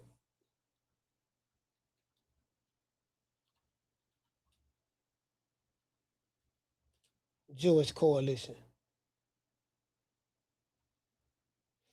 He couldn't sue Al because Al contract, they say Al contract's tighter than snake ass. They say Al Heyman contract's tighter than snake ass. Like you get what I'm saying? You gotta be a hell of a mofo. You gotta be a hell of a mofo, goddamn it, to goddamn sue Al, boy. Al don't play his contracts. Hey, his contracts is Trump tight. No pun intended. His contracts is Trump tight. Like you gonna need, man, shit. You gonna have to motherfucker. Let me show you this. Oh, my bad. Let me show you this right quick. Let me show y'all this right quick. Yeah, you gotta be a hell of a motherfucker to get, goddamn it. Hold on. All right, here we go. See this? I want you to see this right here, sis. See this? Hold on, I'm gonna close this right. Look at this right here. Cause one thing about me, I got receipts. I ain't got, see, he don't hooked up with these boys.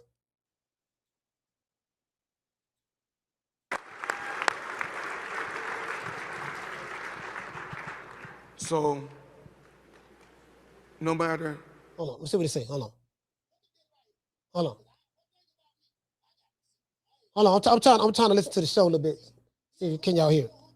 Give me a thumbs up if y'all can hear it. I stopped it, but hold on. Okay, yeah, y'all can hear. All right, let me turn it back on. What it is, when you call on me, I'm there for you guys, always. I don't care, social media, I'm loyal. I want you to look at this.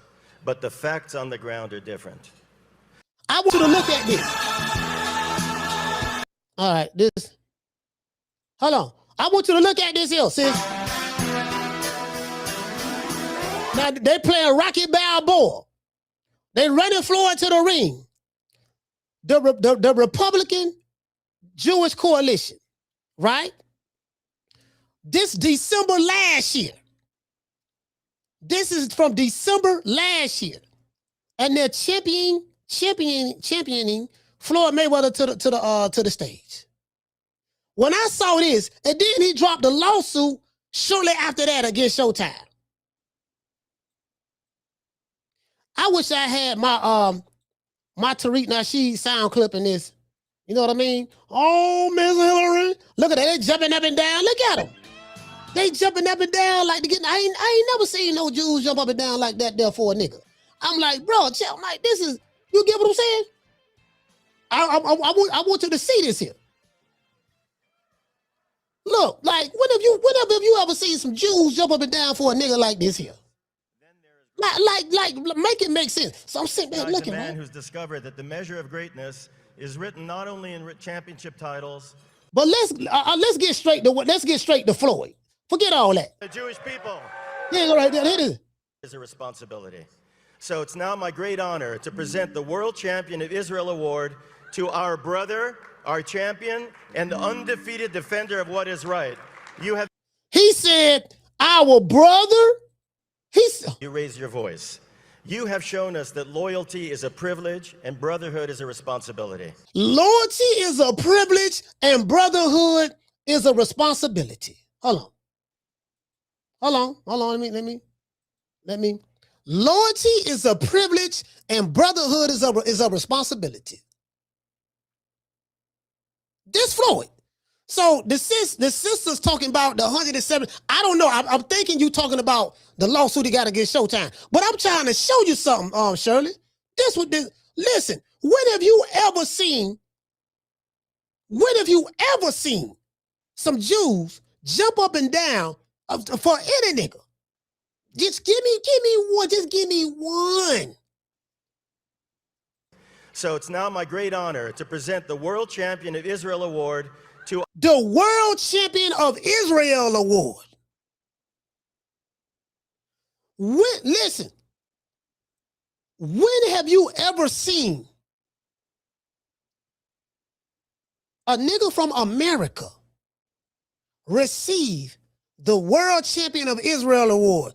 Last time I checked, he ain't Jewish and he ain't white. Like, bro, hold on. I'm glad you brought this up. Let's continue. Our brother, our champion, and the undefeated defender of what is right. You have been the greatest friend to Israel and the Jewish people. You have been the greatest friend to Israel and Jewish people. But what about the people who look like him right here in America? That's another story for another day. Let's continue. I want you to hear what he says. Ladies and gentlemen, please join me in celebrating the World Champion of Israel Award to Floyd Mayweather. Now, how much money did Floyd pay them? You know they charged that boy some money for that. Now look here, Floyd, look here, baby boy. Now you know you want to align with us. We control everything. So you come up there, get with us. You be a good little boy. We want you to do your little 1-2 step. We're gonna have our flags. We're gonna jump up and down, shake the pom-poms for you. But now you know what to say now. Once we do this here, you're gonna go to heavenly heights. Now let us manage your money because the Al been stealing from you. But I'm looking at his contract tighter than his snake ass. So the way he got this contract structured, but you can't sue him. But who you can go after is Steven Espinosa in Showtime. You can go after them. They owe you $350 million, Chief. They do? Yeah, they do. All your money was going in the Al Heyman slush fund account. It was, yeah, that's what it is. Now let us take control of your finances. We got that. Trust what we tell you and do what we say. Now we want you to go sue them, but we want you to scandalize Al Heyman's name within the lawsuit. You ain't suing him, but bring his name up 75 times in the lawsuit so let everybody know how he conspired against you with our other Jewish brother, Stephen Espinosa of Showtime. He just conspired with our other Jewish brother and Showtime, the company, Jewish company, and to rob you of your funds. Yeah. They ran that down on me.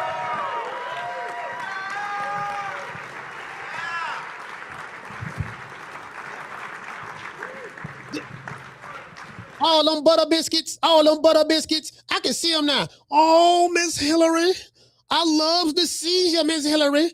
I loves to see you. Welcomes to TV's ones. I dance with Massa. I dance with Massa. I dance with Massa. I dance with Massa. First, I want to say thank you. You've been nothing but a father-like figure. He said the same thing about Al. Father-like figure, huh? A gentleman, a big brother, and a special person. Jonah.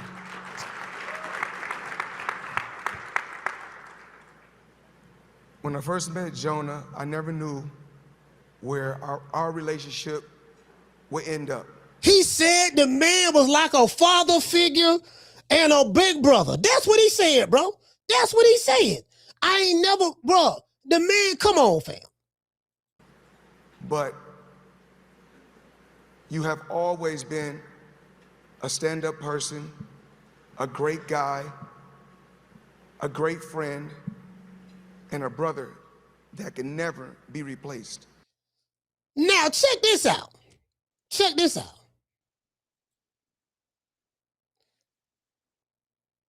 The brother that he's talking about, his name is Jonah.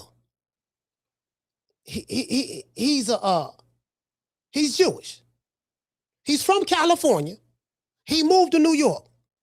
Jonah is a convicted criminal. He specializes in white-collar crime and stealing people's money. He stole millions of dollars. I could pull the video up. I showed it on this show. He turned snitch for the feds and sued. Look him up. He sued his other Jewish homeboys in New York because he didn't want to do that time, so he got caught by the feds and he turned on the other Jews.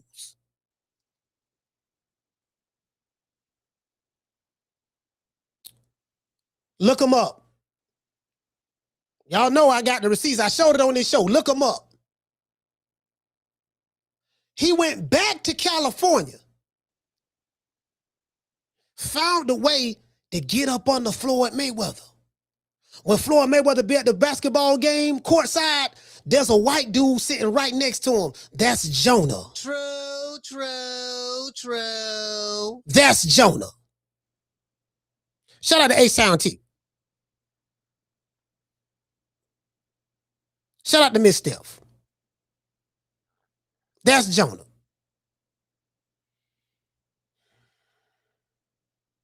He said, you've been nothing but a friend of me. You're a stand-up guy. How he a stand-up guy? The man's a criminal and a snitch. He specializes in embezzling millions of dollars from people. As soon as Floyd got with them, all of a sudden he filed on a lawsuit. They don't got him. True. The man don't made the pack. The man don't made the pack right now. They don't got him. I ain't never seen him go to Grand Rapids, Michigan and say, goddamn it, you know, I stand with the people of Grand Rapids. I ain't never seen him say, yeah, I stand with Foundational Black Americans right here in America. I stand with them. He ain't never said that about us or nobody. But guess who he said it to? The small hats. I digress. Let's hold on. Wait. Let's do this. Let's do this, Cletus. Let's do this. Hold on. Come on, Cletus. Come on, let's go. Nigga look so humble and pious. Look like he about to cry, got water in his eyes. Look like he's so humble and pious right now. We hear certain things. We hear so many different things out here in the world about Floyd Mayweather. But one thing about Floyd Mayweather, I'm loyal.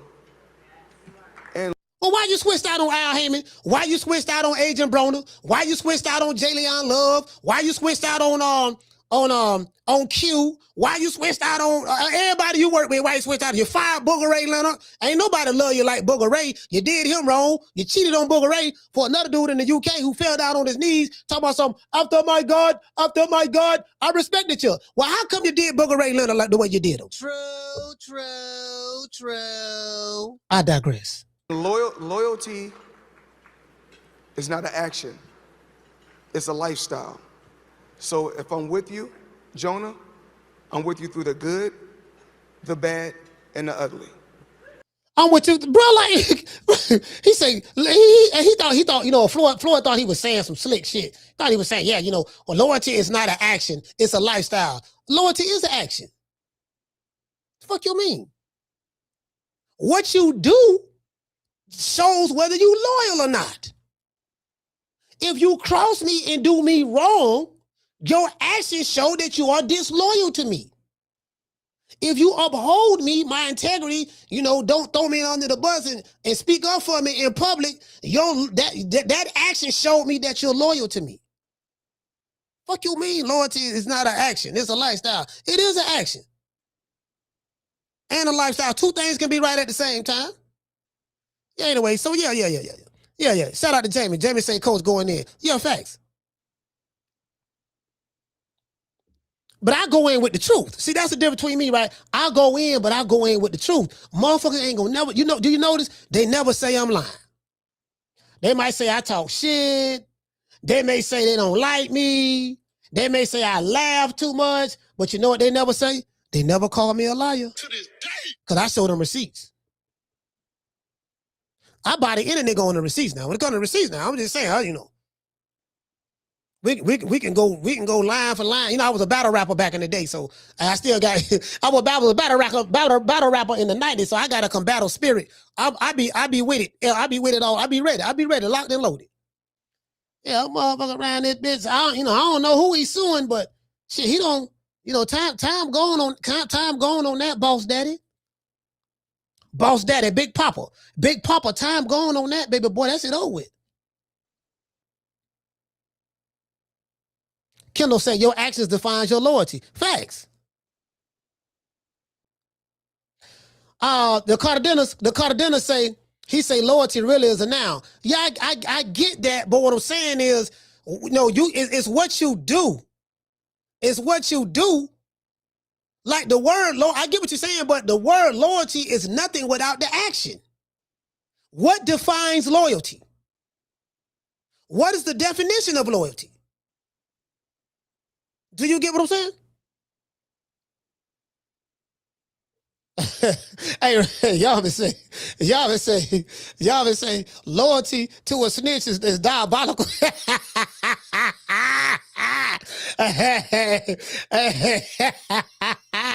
Hey,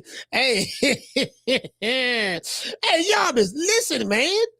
I got the receipts, bro. He said, get a man a break. You know he can't read well. He said, get a man a break. I'm giving him a break. I'm breaking them off with the truth. TRUF, truth. Breaking them off with the truth.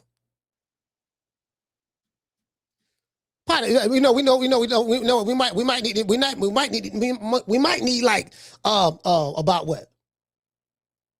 Probably about 3 U's in there. Truth.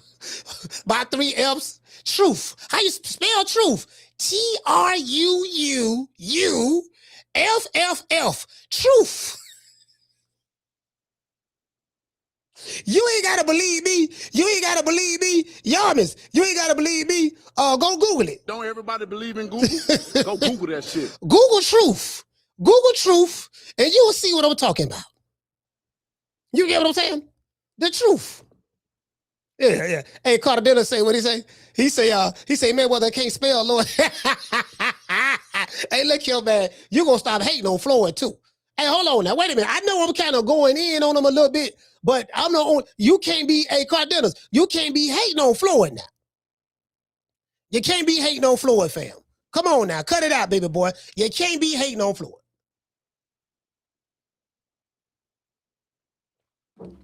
You can't be doing that now. Don't do that. Don't do that, fam.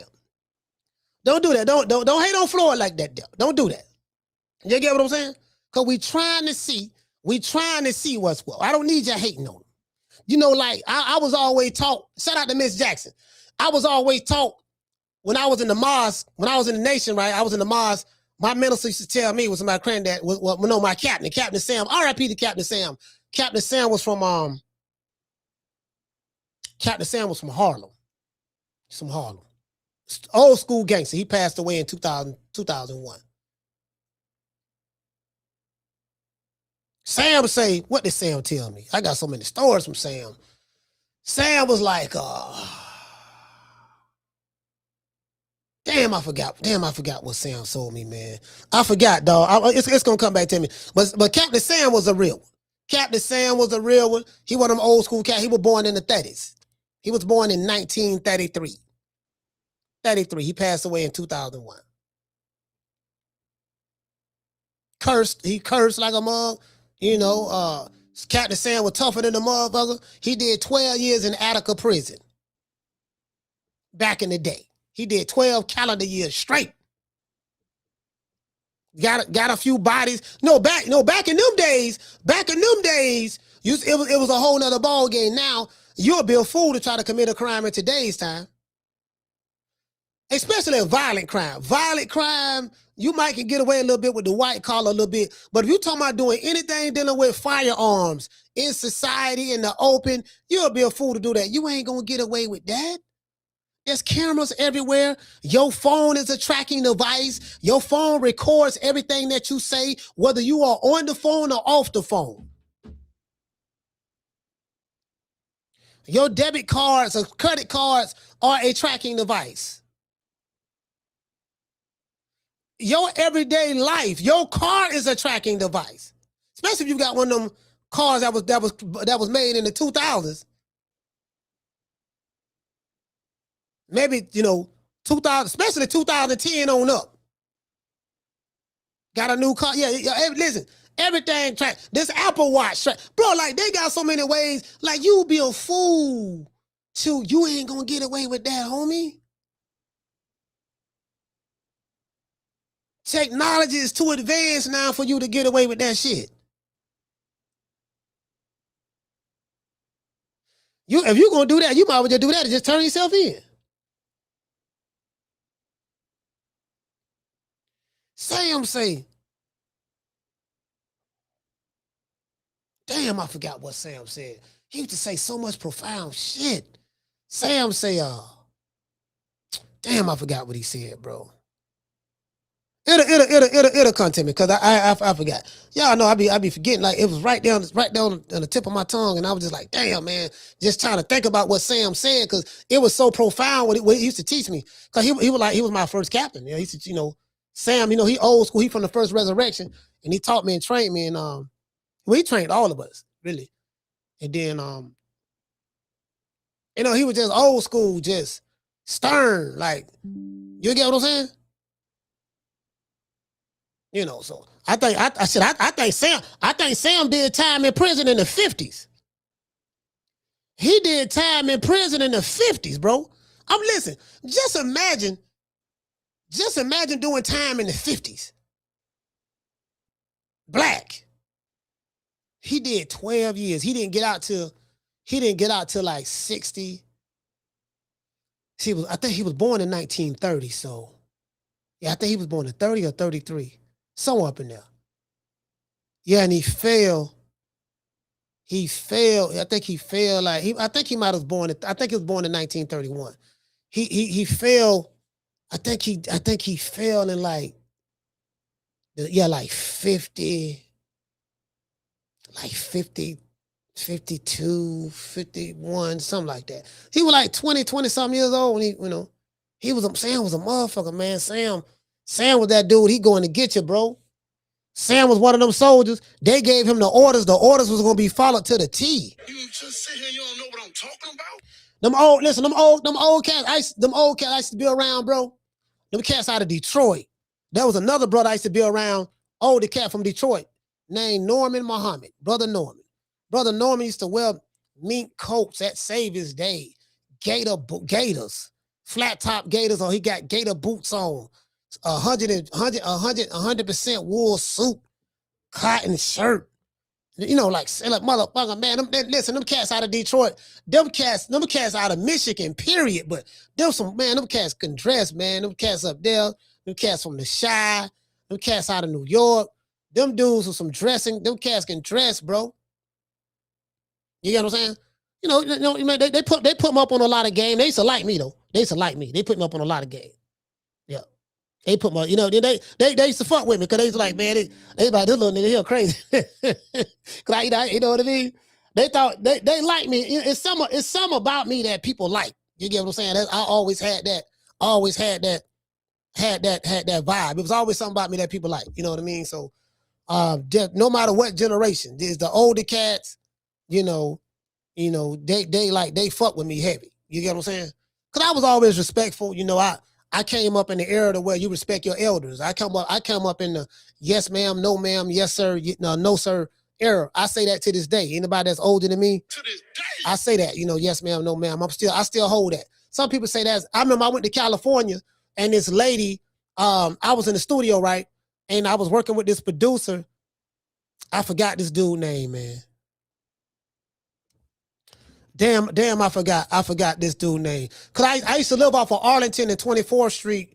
That's in South Central, right between Western and Adams Avenue. Right between Western and Adams. Right by the, right. You got Western run that way. Western run this way, Adams run this way. I forgot that main road. There was a road right there that take you straight to the 10. The 10 freeway was right there. The 10 was right there. It's right off of Arlington and 24th Street. I live right around the corner from where Marvin Gaye got killed there. I think that neighborhood is the rolling 20s. It's the 20s, right? The blood neighborhood, right?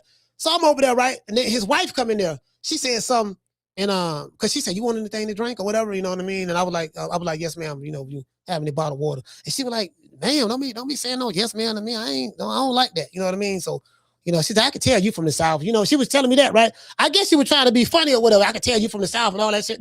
I'm like, yeah, I'm from the South. It's just that, that just, you older than me. Cause she was in her,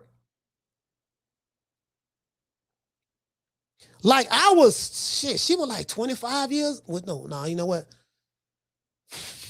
She was like, yeah, I want to say they was in their 50s. So they was like, nah, you know what? She looked like Jasmine Guy. That's what she looked like. She looked just like Jasmine Guy. She was small, so she used to play like she was an actress, and she used to play like different roles.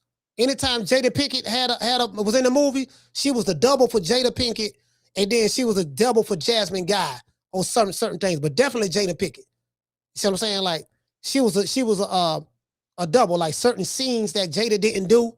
You know what I mean? They were the same height, small, petite, fine, whatever. She was like that, but she was older than me. No, she wasn't in her 50s. My bad. That's not true. She was, I think she was probably in her 40s. She probably was in her 40s at the time, probably like 40, something like that. She was like maybe almost 20 years older than me. But, no, you know what? No, I take that back, fam. She had 3 daughters. Me and her daughters were the same age. They had 3 daughters. Yeah, the dude name was Tony. Anybody over there in that area listen to this show? Y'all know Tony. He was right. He was right down on Arlington. He had a house right there to produce a lot of.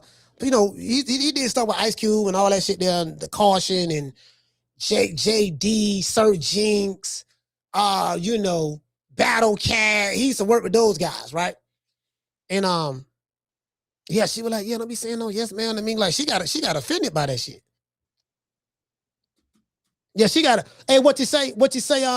Hey, Sound, he said it's called manners and respect. Something these gents know nothing about. Yeah, hey, you know what? Hey, Sound T, but some people don't like that. Some people really don't like that, Shout out to the one Mr. Ham. He say, Sam here, that was taught to me by my dad, R.I.P. They say yes, ma'am, and no, ma'am.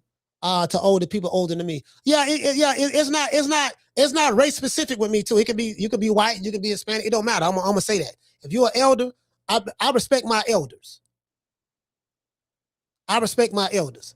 I don't ever remember a time of me disrespecting the elder. I might have cursed a motherfucker out who might have got out of line or something. Now, motherfucker get out of line, but I'm a little bit more tolerant with elders because it's like, that was ingrained in me. Did you get what I'm saying? So, if I'm around elders, they talking, I get quiet. I won't say nothing. I won't interrupt them. Did you get what I'm saying? I made eye contact with them. I'm very, very humble in the midst of elders. You get what I'm saying? So, what you say? Schoolo said facts. H-Town T, what did say, fam? He said, I wish I would not use the proper etiquette towards my elders. He said, my grandpa was slap 5. Yeah, I'm trying to tell you, bro. Hey, man, hold on. Matter of fact, let me drop these phone lines. See, I'm sitting there doing all this talking. Why y'all ain't saying nothing?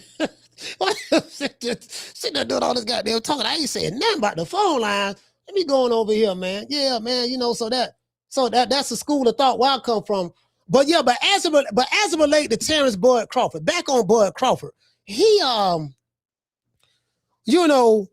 told you guys I done been to Omaha quite a few times. I fucks with Omaha. Everybody who fuck with me is because of Bud. It's because of 3 people. Definitely 1. Bud, Trey, Bomac, and then of course his entire family. You know what I mean? His mother. I always call Miss Deborah. I don't know why I call her Miss Deborah. I only think she only like a few years older than me, so I don't know why I call her Miss Deborah. Nah, you know what? Nah, she might be a little. I think she in her 50s. So yeah, she in her 50s. Yeah, she like. Nah, you know what? Nah, she is. Nah, she older. She not a few years older than me. I just thought about that. Yeah, she got to be in like in her late 50s or something like that. I don't know. Stephanie no. Steph no. Yeah, matter of fact, this Bud cousin right here. This Bud cousin right here. Steph. I ain't trying to put you on the spot. But yeah, this is cousin right here. Yeah, but man, Deborah, man, that's my homegirl, man. Miss Deborah, man. She remind me so much of my mother. Hey, man, phone lines open, man. 530-494-9636. 530-494-9636, man. Y'all call the shizzo, man. Y'all know what it is. Let's talk about this here, man. Let's talk about this here. Bob Arum praises Terence Crawford for retiring on top. And these are some of the quotes from the interview. He said, why should he subject himself to all of that work preparing for a fight and maybe getting hurt? The people who don't like him don't want to hear that shit. He said, of course, I'm genuinely happy for him because we're largely responsible for his success. Those are the facts. He said, that's the way that the greats should retire. Absolutely. But it's rarely the case. Those are the facts. And the fact that we didn't carry him over the goal line, that's unfortunate for us, but it is what it is. That's showbiz. And this is what Bob said. Rocking with the hottest box. Sorry about that, y'all. I'm sitting back. I don't turn the goddamn intro on. Sorry about that. My bad. So that's what Bob had to say. That's what Bob had to say. And it is what it is. Like, like he said, very few times a fighter retires and goes out on their shield, goes out on top. Perfect example. Roy's the perfect example. Roy Jones was supposed to retire when he beat John Ruiz at the heavyweight division. He gained 25 pounds to fight John Ruiz. He was dominant. Then he dropped 25 pounds to come back down to light heavyweight to fight Antonio Tarver. Well, if you know anything about boxing, you never go up and come down. Not that much. Now, the old school cats used to do it all the time. Sugar Ray Robinson, he'd be welterweight champ, then he'll move up to middleweight to fight doggone on Jake the Model. I don't think they had the junior division. The junior division was something new. They didn't have junior divisions to my. Where Bruce Gas at? Where Bruce Gas at? Hey, Bruce. Cause Bruce old school. Bruce old school. Bruce old school. Yeah, Bruce old school. I think yeah, they didn't have the junior divisions back then. It was just welterweight, lightweight, welterweight, middleweight, you know. Yeah, it was only like 8 divisions or something of that sort. So yeah, so Ray Robinson, okay, I'm undisputed at welterweight, but I'm finna move up to fight Jake LaMotta. He lost. Then I'm finna come back down to defend, to have a non-title fight, and then go back up and fight him again. He did all that in a 3-week span. 3-week span. 15 rounds, same day weigh-ins. And you look at the gloves that Ray Robinson and them fought with. They had on like 6-ounce gloves, dog. Them little hard, the hard leather. Not this soft shit they fight with right now. I'm talking about they had them hard leather, dog. The shit that Floyd told me, I ain't finna fight Marcos McDonald with those gloves. It's hardly no padding in them. Those are horsehair gloves. No, we ain't fighting with that. And then he paid that man $3 million for him to fight with a different pair of gloves. Even though the gloves that Marcos McDonald fought with was approved by the commission. Floyd had that much power, the way he told him, nah, baby boy, I ain't fighting you for that. Matter of fact, I tell you what, I pay you $3 million not to use those gloves. Fight with these gloves right here that got a whole lot of cushion in them. That's why I say, don't tell me about what these niggas in the daytime would have did to those guys. No hell he wouldn't have. True. No hell he wouldn't have. No.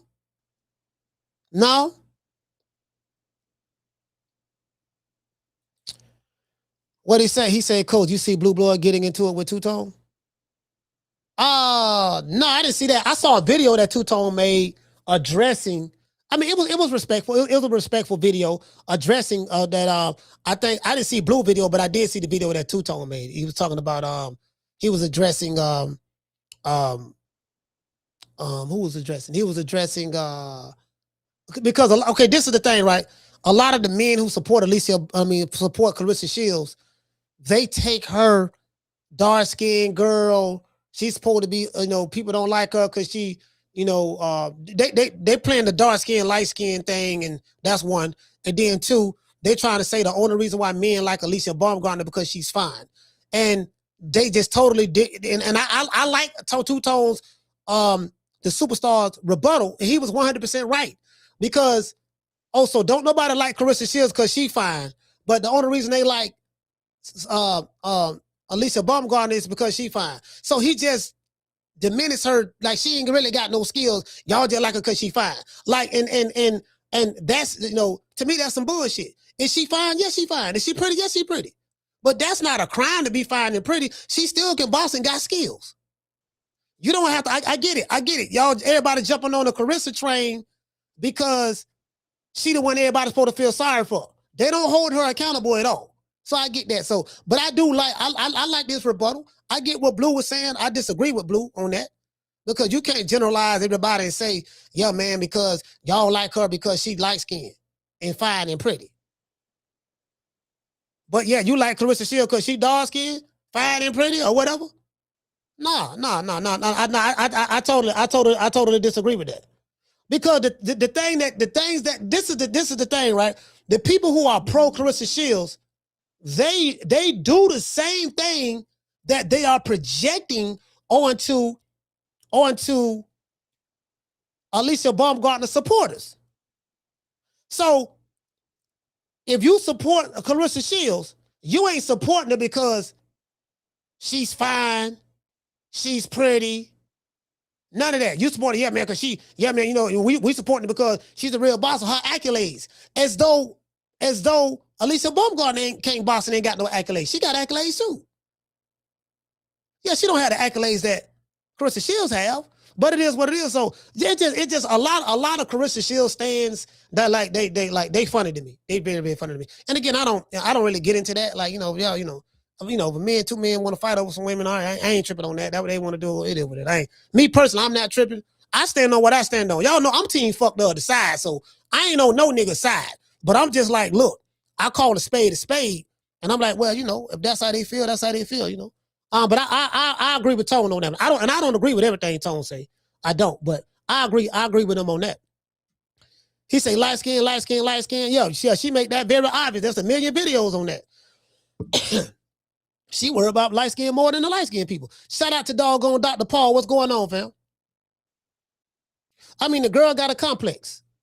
She wants to be something that she's not. Embrace who you are. You're a 2-time gold medalist with no endorsements.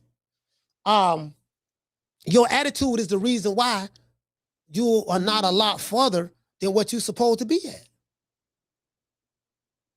There's no accountability. It's always like ratchet shit, hood, ghetto shit. And then when you put like, that's you, that's who you are. You can't try to make, you can't try to make it like, no, I'm this sophisticated lady. No. You're a hood booger. You can box. You good. Great skills. But but your attitude is ugly. Ugly. And it makes you look ugly. Do you get what I'm saying? So that's it. So I'ma say the uncomfortable truth. I'm not gonna stand down on that. Anybody want to make a video on me, they can. I really don't care. I'm gonna stand on what I said. I'm gonna back it up, and guess what? And I'm gonna come with receipts. And the receipts I'm gonna come with everything Clarissa Shields said out of her mouth. This is what she said right here. This is what she said right there. This is what she said right here. Everything I'm going to say is going to be predicated upon the words out of her mouth. That's all.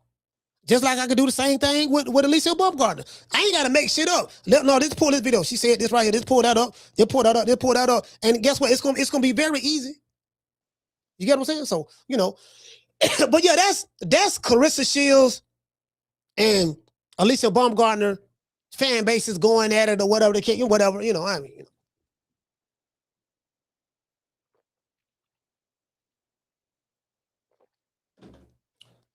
That's all. That's all it is. Both of them are cool content creators. I know Blue. I met Blue. Blue, good dude. I never met Tone, but he's been on my show before. And I like Tone. Tone funny. Tone is what the game needs. He what the game needs. He represents that influencer boxing. He represents that influencer boxing, you know, entertainment, Wendy Williams type. You know, he represents that, and he's good at that. Do you get what I'm saying? So I like it. I like it. He funny to me. So he funny to me. Both of them is, but yeah, you know, I saw Tone's reply. It was very respectful. I like it. It was very, very respectful. I like it. It was very respectful.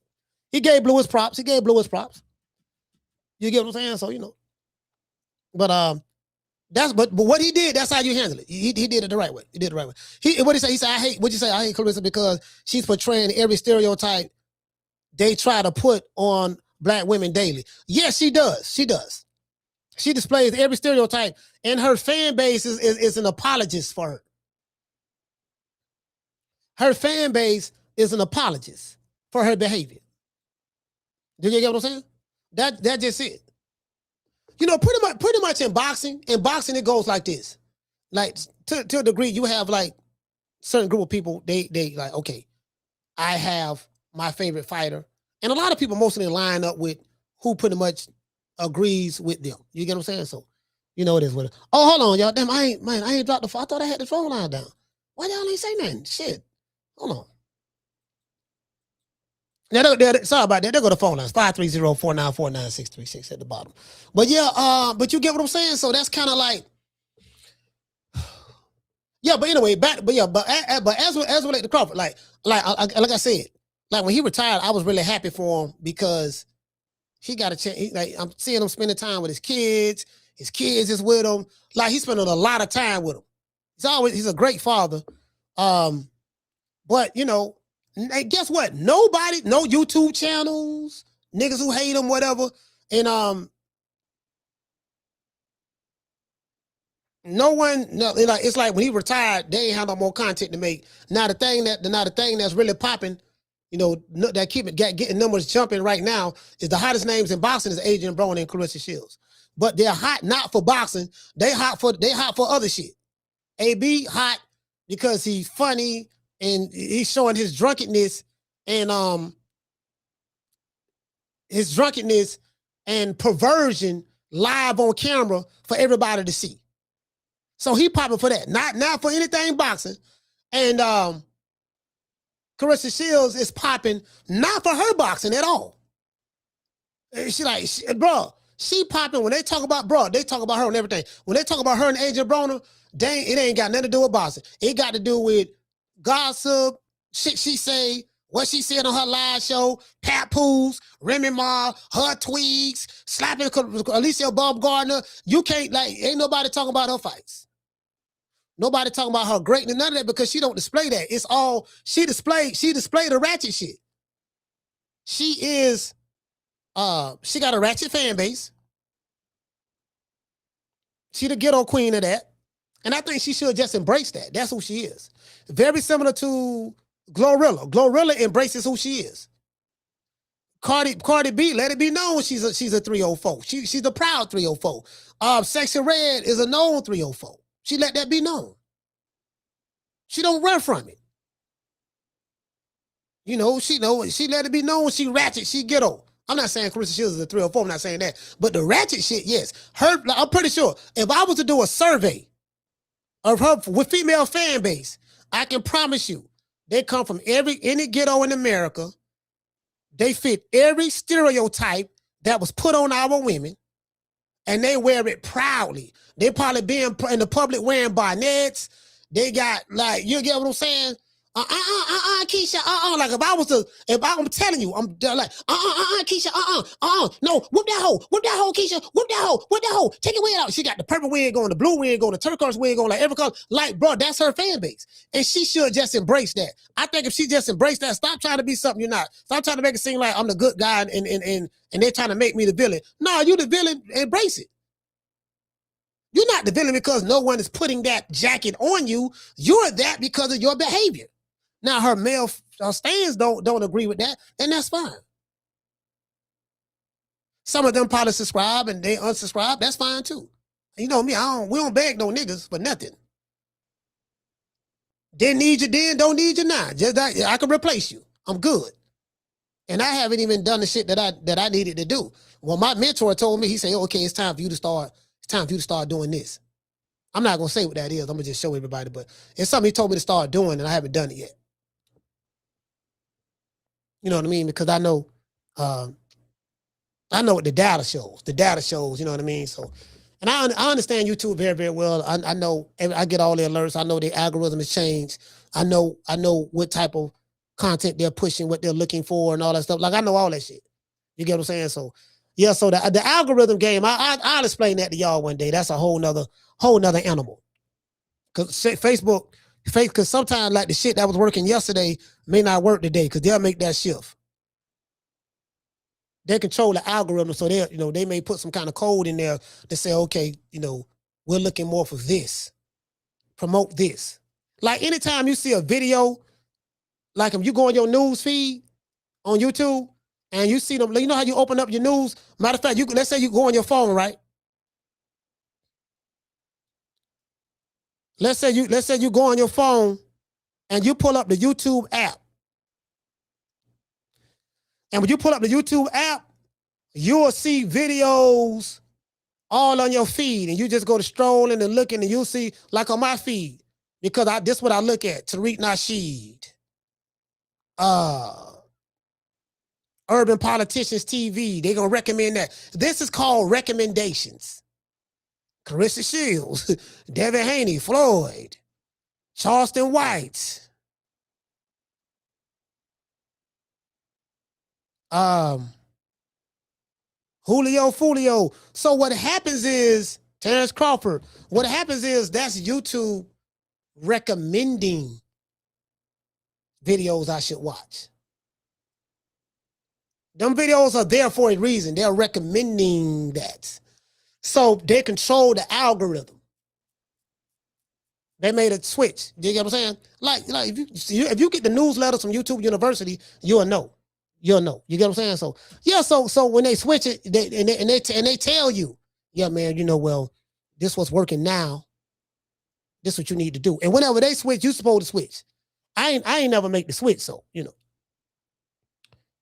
I ain't never make the switch. You know what I mean? So I know what's pushing it. I know what's pushing it. I know what's the drama is what's the, you know. Now if you're a big channel, of course you got 200,000-300,000 subscribers, you know, you're gonna do your numbers because you got enough subscribers to do those numbers.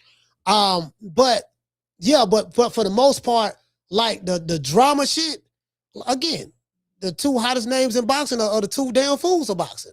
Male and female. You know what I mean? So, I mean, you know, it's shit. If you're gonna be the villain, be the villain. If you're gonna be the Joker, take pride in being the Joker. The Joker don't go around trying to be Batman.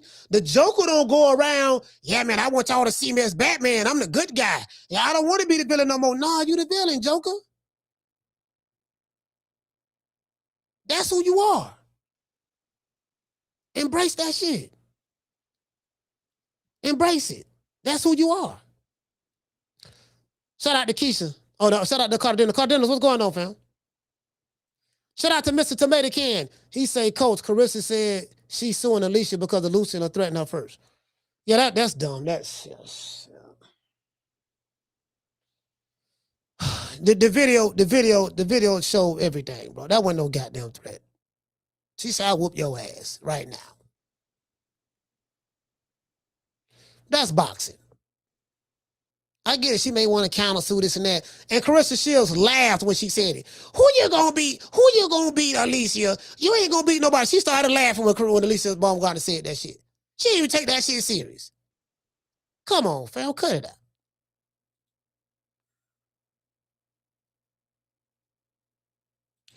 What you say, Akila? Akila said you can make money by making a fool out of yourself. Oh, yeah, especially in today's time. Charleston White, perfect example. Agent Broner, perfect example. You know, you want to keep your name known, keep your name seen, doing gang goofy shit. Like, you know, that's all you got to do. That's all you got to do. It's really not hard. It's not hard to get in the algorithm. It's not hard to get in the algorithm at all. You know what I mean? Just you know, because, you know, you can attract those type of people. It's not hard to get in the algorithm. Just do some gang goofy shit. Do some goofy shit right now, and you can be popular. Like I'm gonna let y'all know this. I'm gonna let y'all know this shit too. The way this shit goes, because by me doing this shit for so long now,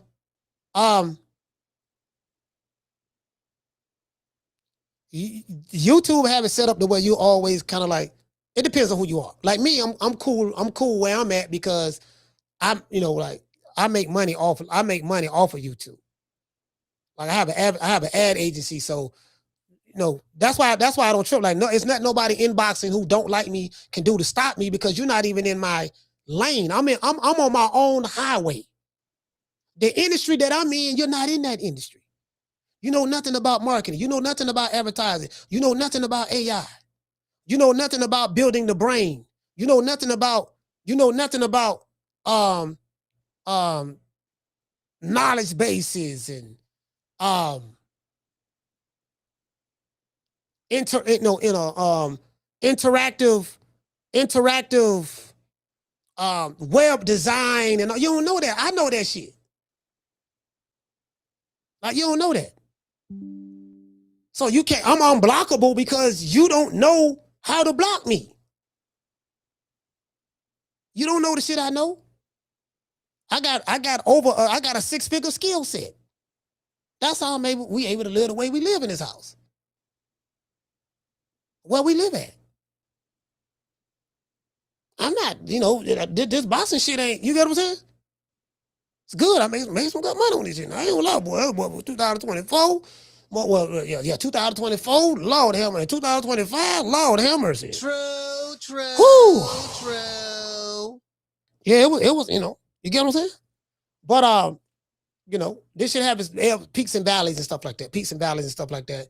I don't seen them come. I don't seen them go. I don't seen niggas start out strong and fade down the stretch. And they ain't here no more. I don't seen niggas up here. I'm saying in boxing. And then they fold and do something totally different. And what they did different took off for them.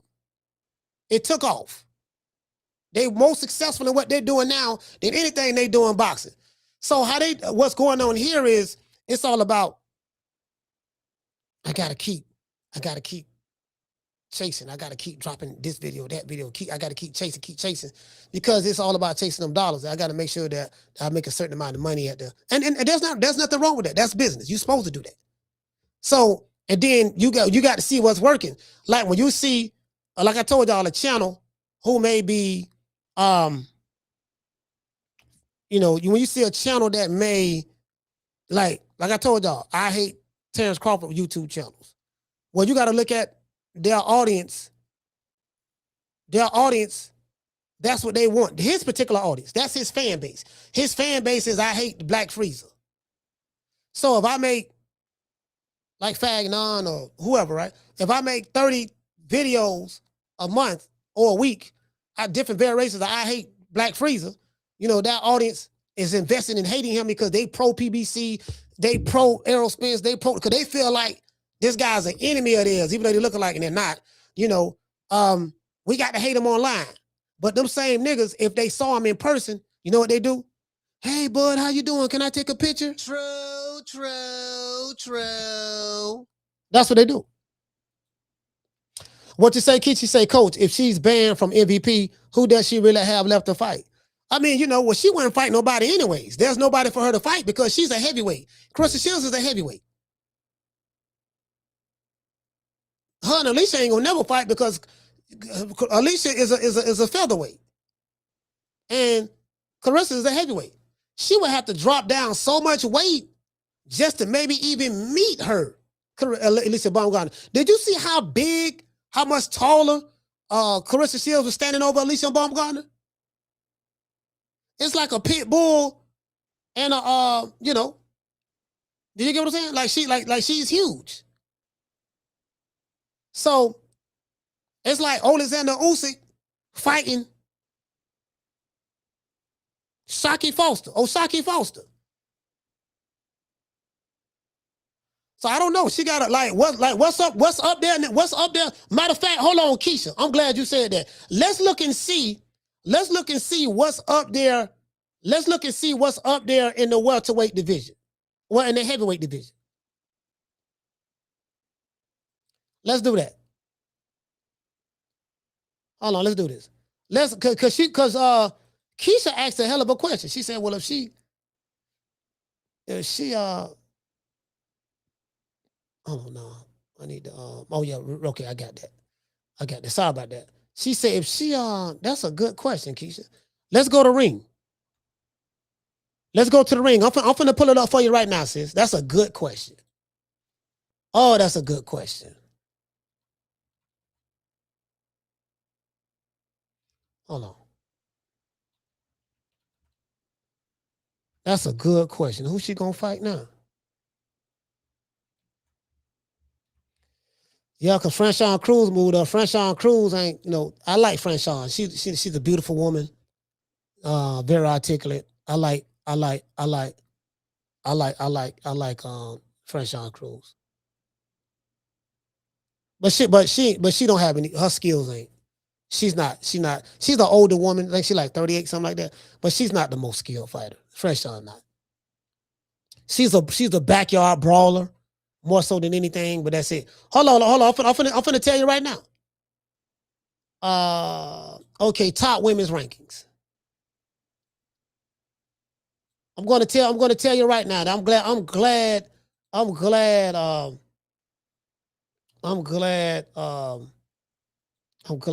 sis brought her up. So Keisha brought her up. Let's see what she got. Hold on, Keisha. I'm finna tell you right now.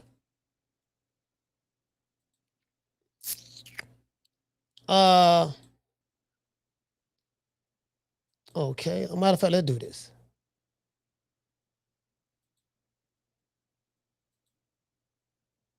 Wait a minute. I'm trying to. All right, here we go. Here we go, sis. Let me see. Can I take it up? Got to get on up. All right, I'll do it right here. Fuck it. Let's get rid of this right here, because I think this is here. Let's get rid of that. All right, cool. I need to switch this, though. I need to switch this.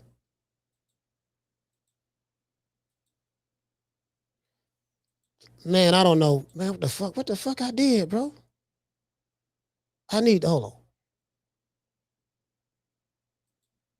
All right, there we go.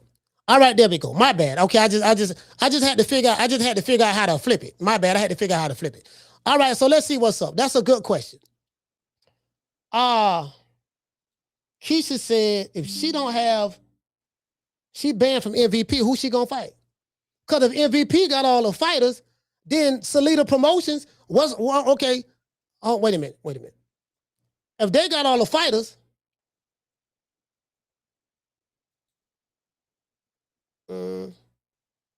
I need to minimize that. If they got all the fighters, if MVP got all the fighters, who the fuck she gonna fight? So, but let's see. Let's look at the rankings. They got Katie Taylor here. So yeah, Kristen Shields don't like Katie Taylor. She don't like anybody. She don't like none of these women that's deemed better than that. That's good. That's great. Like Katie Taylor, you know.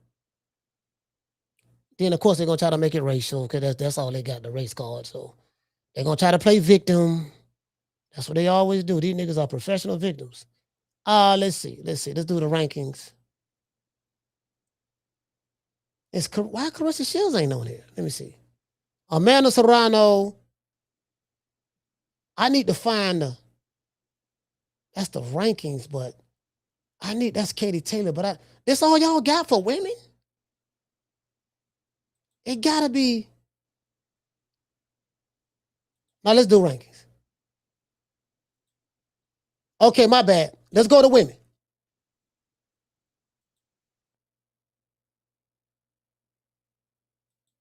All right, let's go to women. Guess what? It says no data. There's no data for women heavyweights. So what they got on the pound for pound list, they got Katie Taylor, Carissa Shields, Michaela Mayer, Gabrielle Fundora.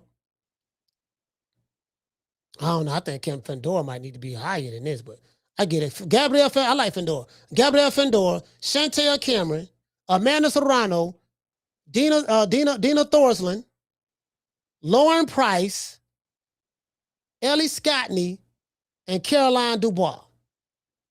That's who in the top. That's who they got in the top 10 pound for pound. Right? Carissa Shields is 5'8", 175 pounds. That's what they got her listed as, anyways. A lot of times the height and shit they ain't waiting, they have you listed at be wrong, but it is what it is. But that's what they got her at. I don't know. Like, that's a good question. That's a damn good question, fam. Oh, Carissa 31. Okay, I thought she's 31. Okay, she's 31 now. 18-0.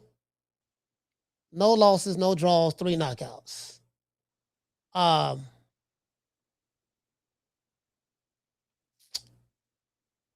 Let's see. Michaela. Amanda Serrano. Damn, Amanda Serrano got 31 knockouts. Okay. I think all of the women here is in the smaller weight divisions. The name women here is all in the smaller weight divisions. Like, who's at heavyweight?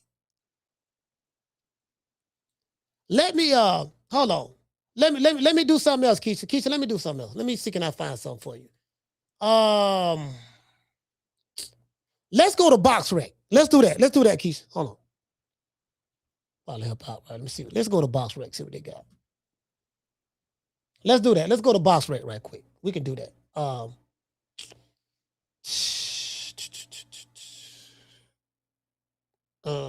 wait a minute. Hold on. Ratings, my bad. Let's go to ratings. Female.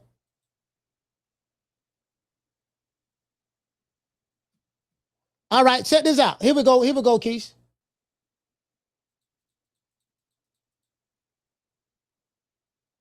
Hold on. Damn, I got this damn flyer up. Hold on, sis. Let me see this here. All right, here we go. Let's see. Let's see. Like I don't know what's at the heavyweight division. I don't. I ain't saying a lot there. I don't. Boy, I can't name one goddamn female. I can't tell you. Not in the heavyweight. All right, here we go. Hold on. Hey Keisha, let's pull this up right quick. Let's look at this. All right, Keisha say who she gonna fight? This is the ratings. All of the top women from top to bottom, regardless of what weight division. This is the Ring Mag. No, this is Box Rex top 25 women, right? They had Gabrielle Fandora number 1 because I think she has the Ring Magazine belt as well over there. 18-0, 24 years old. Okay, cool.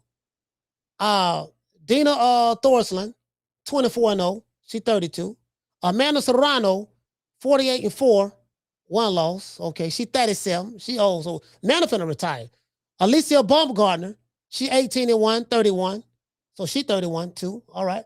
From Detroit, Michigan. Katie Taylor, they got her number 5. Kaylee 39. Like all these women finna retire. Like this the old guard. Carissa Shields number 7. Okay, so this is the top 10. This is the top 10 for the women, right? According to BoxRec. Let's do this, sis. Let me look at okay. Female. Heavyweight. All right, hold on. It's making me log in. Let me log in and shit. Let's do that. No, let's do this.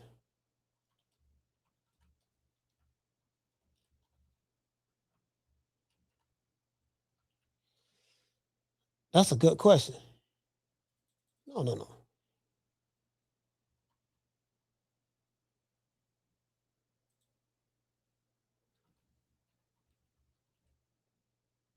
Hold on, sis. I'm trying to log in and shit. All right, cool. I don't logged in. All right, I don't logged in. So let's go. Let's go. Ratings. Let's go female. Let's go heavyweight.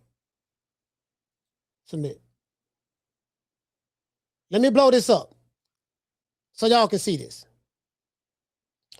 All right, so this is the heavyweight. These are the top heavyweights according to BoxRec. Carissa Shields is number 1. Carissa Shields is number 1. And I don't know any of these women. I don't know any of them. Manelis Blanco, 7-0. She from Colombia. Lorenza Giovanna, she got a 1 star. She from Jalisco, Mexico. Annie Mazzaroli, she from Canada. She 8-3-1. Christelle Saran, she from France. She 4-0, 39 years old. I want you to look at this. She ain't got nothing there to fight, bro. What she got to fight? This chick 25. This chick 36. This chick 42. This chick 39. This chick 39. They don't even know this chick name. She from South Africa. She's 7-9. She got a 0.5 star rating. There's another one from South Africa. She 15-15. All of these are heavyweights. Hey, Keisha, all of these are heavyweights. Shout out to Aquila. Shout out to the Cardenas. All of these are heavyweights, fam. So the reason, you know what I mean? Like, this chick from Nigeria, she 29, she 8-1. This chick from Nigeria, she 6-0. Annabelle Hornet, 27. She from Germany, 27, right? 8-0. Aminat Yakini, 0.5 star rating. She 2-4. 30 years old. Like, this is the heavyweight division. Like, this is what Carissa Shields have to look forward to fighting. Oh, now there's one chick from Omaha, Nebraska. Okay, she gotta be fighting out of B&B. She from Omaha. She gotta be fighting out of B&B. Have to be. She 32 years old. Her name is Brittany. She from Omaha, Nebraska. Let's look her up. Okay. All right, this chick right here, she ranked number 3 in America. She's the number 6 ranked heavyweight in the world. She has a world. No, my bad. That's not true. That's not true. Her world ranking, it looks like it's ranked number 24. In America, she got a number 3 ranking and a number 6 ranking. I don't know what's that for. She from Omaha, Nebraska. I gotta ask Bomac them about her. She from Omaha. So I'm glad Keisha brought this up. We got a chance to look and see. But she ain't got, but she 1-0. And she 1-0. The fuck is going on? All right, hold on. Y'all hold on. This shit's supposed to be. Oh, the computer froze? Oh, the computer froze up. I think the computer froze up. Something like that. My bad. I think the computer had froze a little bit. My bad, y'all. Something. Cause I got that shit running. Yeah, that shit at 46%. I gotta get some more memory, dog. That's what I gotta do. Thing is, I got these windows open. I gotta see what's up with this shit. All right, no problem. It ain't doing that, so let's go back here. All right, hold on. Let me see what's. Yeah, hey Keisha, she ain't got nothing. It ain't. The pickings is bad. The pickings is like, you get what I'm saying? What you say? Ghost Drag. He say number 3 with the one to win. hey, Ghost Dragon. Hey man, hey look here, man. Hey look here. I'm trying, bro. Listen, fam. So I understand why she got a. You get what I'm saying? I get it. Like, you know, ain't nobody talking about her fights because what's there? So they gotta talk. We gotta find some other shit. So she gotta try to stay in the algorithm by, we gotta go slap Alicia Baumgardner. I gotta go say this. I want to fight. I beat Keith Thurman. I knock him out. I beat Rolly. She gotta do all that. Keep my man Papoose name out your mouth. It's funny because she stabbed Alicia Baumgardner about Papoose. It's right there in the video. Michael Irvin released the other. Matter of fact, hold on. Let's pull that up. Hold on, sis. Hold on. Let's pull that up.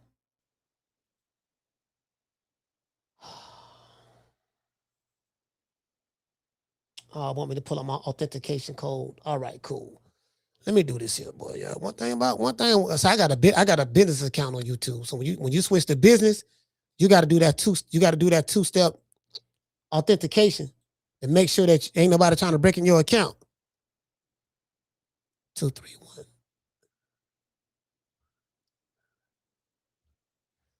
Yeah, she's still, you know what I mean? She's serious about Pap now.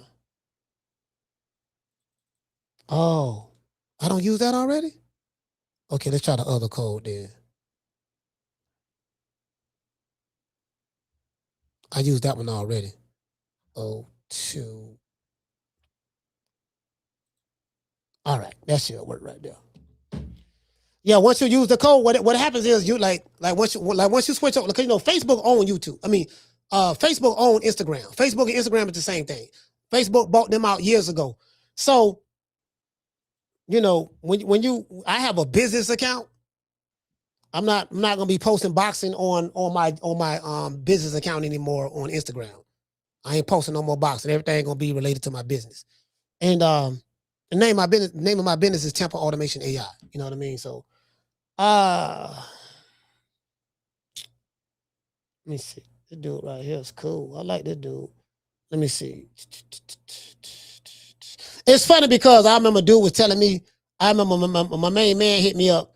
And he was like, yeah, man, coach, they sent me this stuff about Agent Broner and Dean the Great breaking up. Yeah, man, AB stole from the man and this and that. And I told my brother, I said, man, I wouldn't be surprised if this is the play. Them dudes ain't beefing. Like, they do that all the time on the internet. Like, outside of boxing, outside of the boxing circles, they run plays all the time. What dude act like they act like they beefing, they don't fell out, it gets some traction, everybody talking about it, and all the while it was a play to keep their name in the algorithm. Let me see where it's at.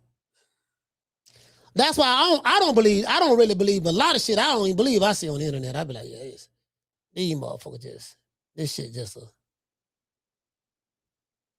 just a play. That's all. You know the crazy part about it? I remember Leo called the show from Houston. He said, yeah, man, you know, the Guat, Carissa Shields, she a lady with class, and Lisa Baumgartner, every time you turn around, she twerking, she's showing how fine she is. Carissa Shields ain't got to do none of that. This is what one of the male groupies, shout out to Leo, of Carissa Shields was saying, right? He said, yeah, she ain't got to do none of that. And then guess what? That right there. Now, I ain't saying she doing nothing on Playboy. I think somebody like might have put this together. I don't know. Or maybe she did. I don't know. But everything she said that Carissa Shields don't have to do to get attention, Alicia Baumgartner gotta do. She gotta be in skimpy clothes. Y'all remember that call from Leo? Yeah, she got to be in skimpy clothes, coaching. You know, she got to she want to have her heels showing, and she want to do this and do that, coach, and all that there. Remember he said that? Remember he said that?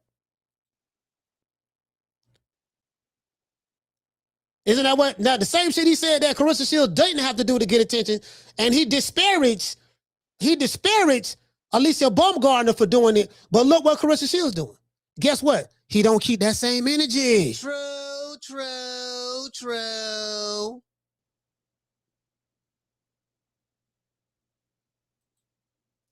Don't keep that same energy. You get what I'm saying? You see how the energy, you see how they don't keep that same energy? You take their words. See, that's what they don't like about me. Oh, she ain't got it. Oh, she just trying to get attention. She's a thought. She this, she that. She's a thought. Okay, well, she's a thought. Yeah, because she doing this and doing that. Okay, well, Carissa doing the same thing. Oh, that different. True. They too low IQ, man. They too low IQ, fam. They are too low IQ. She said, Coach, please put that up. What Keisha Bless just said. Yeah. They too low IQ. It's too easy. This shit too easy, dog. It's too easy. It's like taking candy from a baby. I just let them talk and hang themselves. Carissa, Alicia Baumgartner. Oh.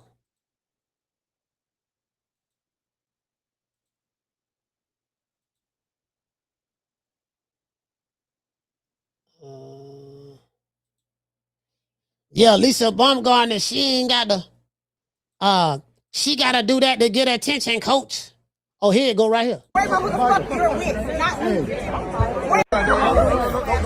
World star. Not right now.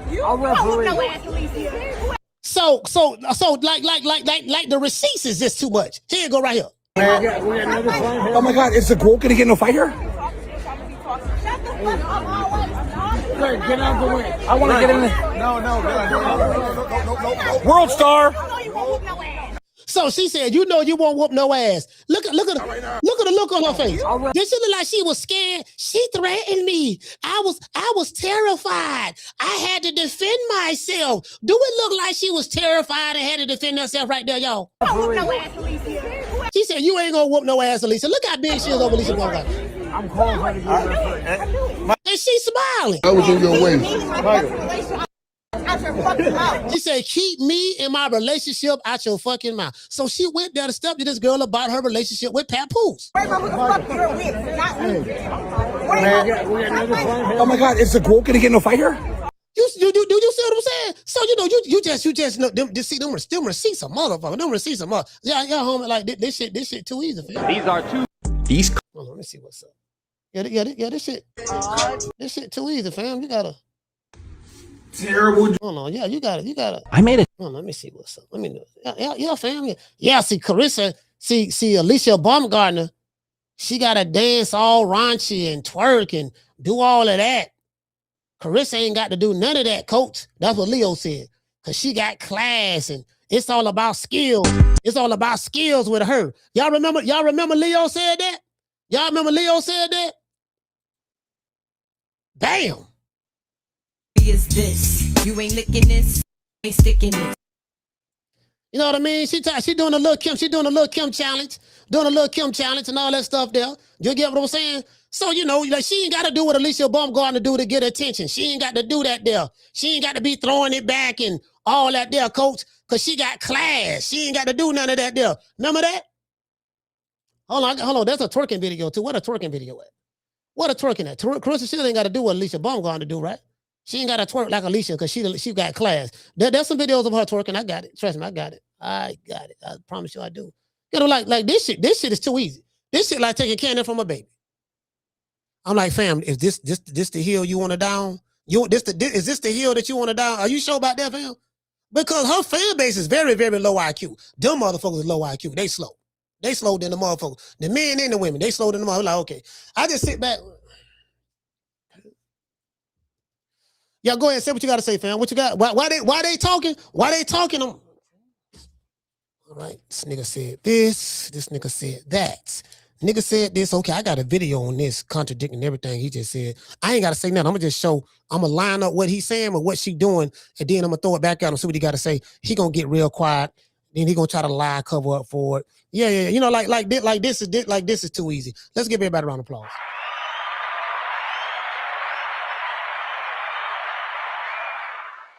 You know, I just like to take their words and throw it back at them. That's all I like to do. That's what you said. That's your position? Okay, cool. Here you go. Here you go right here. Like, matter of fact, what a twerk videos at? She twerk pretty good. She twerk pretty good. Twerk pretty good. She twerk pretty good. She twerk pretty good. She twerk pretty good. Pretty good. Twerk pretty good. Pretty good. Yeah, you know what I mean? So, yeah, she twerk pretty good. Now, she's a good twerker. I'll give her that. Let me see. Yeah, she ain't got to do none of that according to Leo. She ain't got to do none of that to get attention. Right?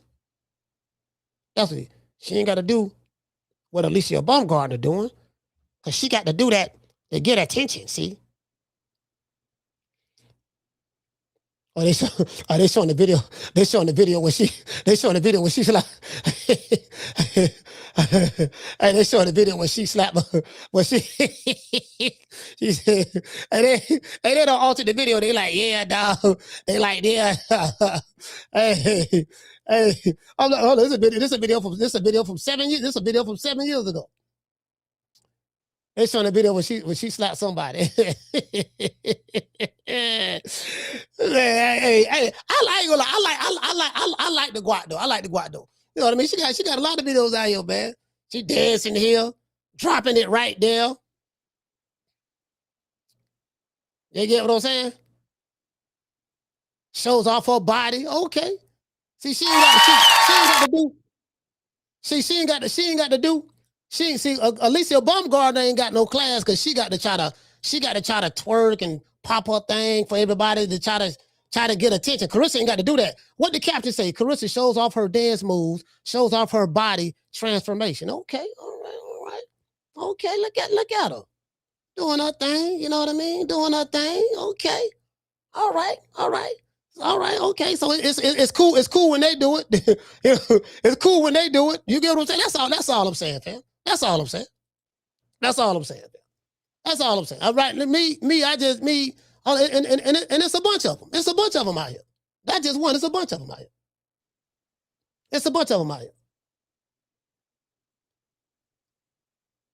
See what I'm saying? She ain't got to be trying to show off. She ain't got to be trying to show off like Alicia, coach. She ain't got to be.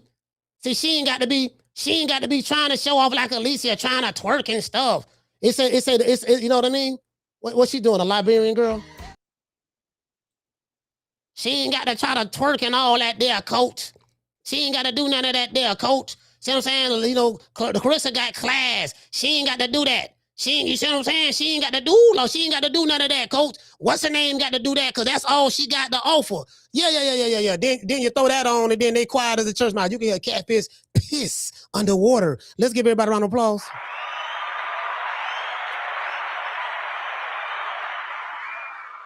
They only like her because she's fine and pretty. If she wasn't fine and pretty and had those looks, they wouldn't even like her. I said, okay, so they only like her because she She be dancing and popping it and busting it. I said, okay, well, Clarissa, she's dancing, popping it and busting it. Is that why you like her? Oh, no, that different. See, that different. Oh, okay, it's different. Okay, okay, all right, fam. I just want to, and again, I don't want to throw anybody under the bus. I don't want to throw nobody under the bus. I just want to call it the way I see it. That's all. Shout out to Amaro. He said, I don't agree with 95% of two-tone foolishness. Yeah, I mean, it's a lot I don't agree with him about either, but he necessary for the game. Two-tone is necessary for the game because he represents that fan base that's here. He represents that fan base that's here. Do you get what I'm saying? So that's just the reality of the situation. And he exposes, that's the fan base that's here. Like, I was like, okay, cool. So you know what I mean? And I've been telling y'all since about 2022 what was coming. What was coming before he even got here?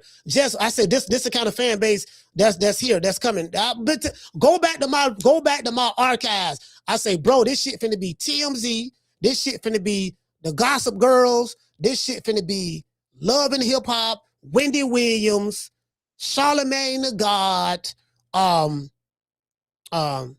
What's the chick that used to be on the Breakfast Club? The little Asian and black chick. What's the chick that was on the Breakfast Club when it was just three of them? What's the little red chick that was on the Breakfast Club? I forgot her name. What's the little red chick that was on the Breakfast Club? I forgot her name. Shout out to Dr. Paul. Shout out to Akila. Anybody know what the little red chick that used to be on the Breakfast Club? I forgot her name, bro. Damn, I forgot her name. Matter of fact, let me look up. Who that chick was to be on the Breakfast Club?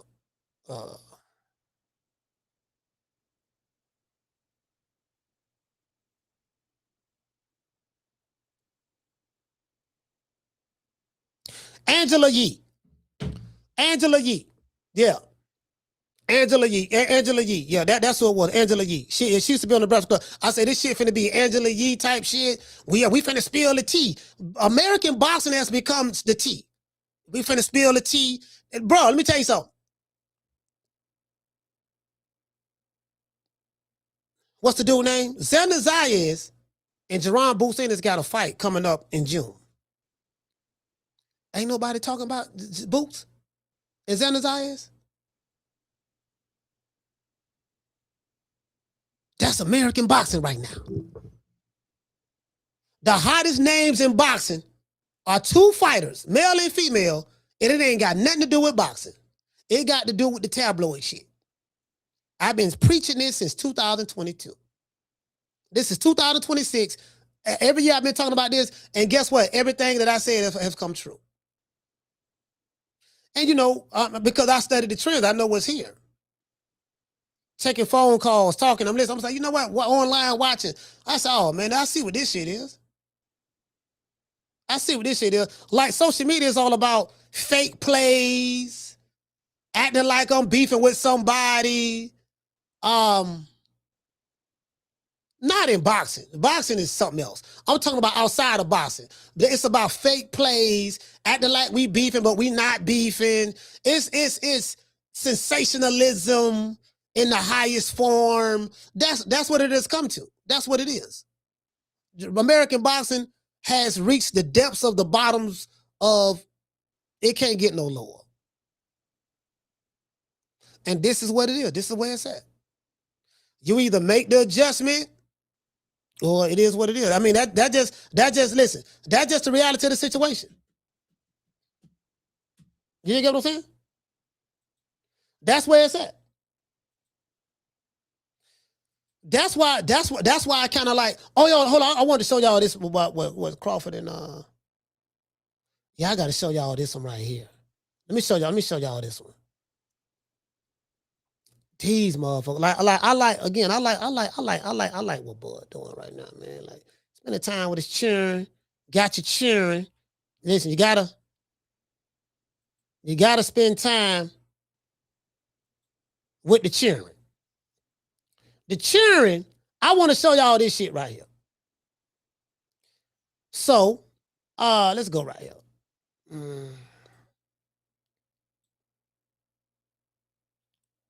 I want to blow this up.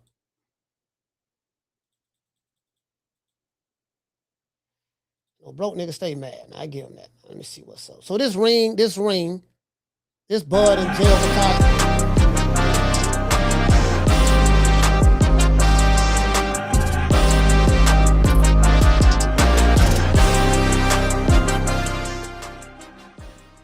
Yeah, that nigga strong, bro. That nigga strong. So this guy, he he tried to start some shit. So I don't know what he was doing.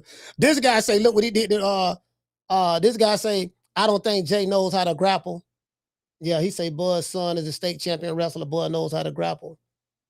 This guy say, you guys should have seen what he did to Canelo. This me right here. He say Bud stay asserting dominance. This guy say bro said he can't do the rematch because it's like selling his soul, but out here dancing with a grown man in front of the pyramids. So he's mad. So he's probably mad. Anton Duarte. Yeah. So yeah, he you can tell he's a Canelo fan. So he probably upset. He mad because nigga, he mad. He was part of that. He probably was the one that threw that. He probably was the one. Where my flag? He probably was the one that threw this flag down. Hold on. He probably was the one. He probably was the one that threw this flag down right here. This guy say, Antoine Duarte, please explain the correlation. Yeah. He can't, but they mad. They mad to the motherfucker. He say same outcome. Yeah, he mad. Yeah, he mad. He probably was the one that threw this Mexican flag down on Wayne right now. He probably was the one that threw it down, stepped on it. You know what I mean? They mad, boy. They don't like that black nigga from Omaha, boy. Oh man, this guy say somebody. It's funny because somebody had said. Let me see what somebody said. This guy right here started some shit right here. This guy started some shit right here. Somebody said, yeah.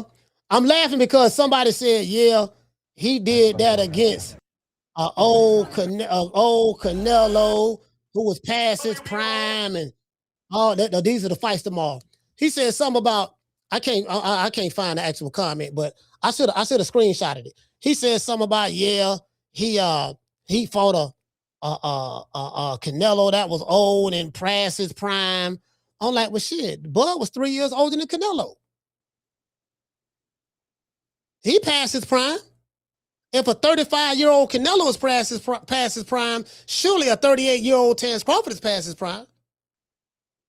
He's the quote-unquote inferior fighter, quote-unquote the smaller fighter, quote-unquote he chinny, and ain't fought nobody.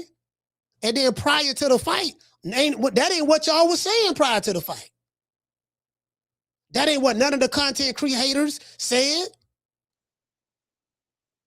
That ain't what you said before. When you don't get the result you want, they move the goalpost. And then when a nigga retire after 17 consecutive years of boxing, oh man, the nigga, he had more to give. He could have did this. Bob Arum say, no, he did the right thing. After 17 years, y'all couldn't find a nigga that can whoop me? I whooped the best you had to offer? Nigga, I'm 40. This dude 35. He got the resume. I quote unquote ain't got it. He the bigger fighter. I'm the smaller fighter. And I came off of shoulder surgery. Moved up 3 weight divisions and whooped the nigga ass on Mexican Independence Day in front of his people. That's what you mad at. True. That's what you're mad at. I get it. I understand. Got to lay down the way it though. Shout out to, let's give everybody a shout. Let's put everybody on the screen. Shout out to Aquila. Hey, okay. Shout out to Jamie. Hey, okay. Dr. Mario. Hey, okay. Shout out to my main man Ramon. Hey, okay. Keisha and his BI. Hey, okay. G5 from the Bronx. Hey, okay. Can't forget about the Bronx. Shout out to my main man from H-Town. Hey, okay. Schoolo in his BI. Hey, okay. The lovely Aquila. Hey, okay. Shout out to Kendall. Hey, okay. Hey, Kendall. Good looking out, dog. Kendall, good looking out, dog. Hey, dog. Good looking out, dog. Dog.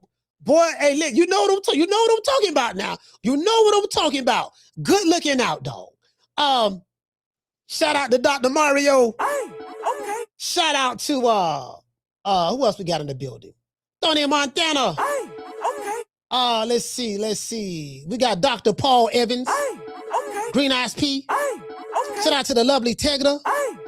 The lovely Miss Steph Jackson. Shout out to Nando. Nando, what up, though? We got Nando in this BI. Shout out to my main man, Amaro. So we got Amaro. Shout out to hey, shout out to Clinton. Yeah, man, we got Aquila, we got Clinton. Shout out to my main man, the Cardenas. Yeah, I get it, boy, we can't retire. They want us to fight till we 60. Hold on, you ain't lost yet, dog. You gotta keep fighting till you lose. Keep fighting till you lose. Now listen. Anybody else can leave on their own terms. When it's us, it's a big problem. A nigga can't leave. A nigga can't leave unscathed now. We can't leave unscathed now. What we got to do now? Hold on now. Look, I know you're 40. I know you're 40. We need you to fight at least till you're 50. Now check this out. You fighting Usyk next. After you fight Usyk, I want you to fight J.O. Pattaya. Then you know what I mean? So I'm saying now, if you can whoop them, then we'll give you credit. True. I'm like, yeah. I'm gonna holler at y'all, man. Shout out to my main man, H-Town T. Shout out to everybody in the chat, Dr. Mario. Hey, man, you know what? We gonna go live tomorrow night. I probably won't go live during the day. You know what? If we go live for the fight tomorrow, we just gonna go live for the main event. We just want to go live for the main. I do want to see what my main man name with the dude that knocked out the Puerto Rican assassin, Hamza Shiraz. I do want to see Hamza. I do want to see Hamza Shiraz again. I do want to see that. So we'll see. We'll see. I want to see. I need to see what he did to the Puerto Rican assassin. We need to know if that was a fluke. Because that was just too much Puerto Rican to be knocking out in New York in front of all of the Boricuas, all of the New Yorkers, so to speak. That was just too much. So we kind of think something suspicious went on. I'm not quite able to put my finger on it, but we think something suspicious went on in that fight. I don't know what it is. I don't have any proof of anything. But the Puerto Rican assassin said that his fans told him that Hamza Shiraz hand wrapped. Now, his trainer didn't say he had some of the hand wrap, and the trainer was there watching the hands get wrapped. His trainer didn't say nothing. The New York State Athletic Commission didn't say nothing. None of those guys said anything, but the Puerto Rican assassin fan said something. So we got to look into that. Something nefarious might have going on. Just want to throw that out there. I'll catch you guys on the next one. You know my motto. Don't meet me there, beat me there. Peace. Man, I'm out of here, bro. Let's go. Man, I'm out of here, bro. Let's go.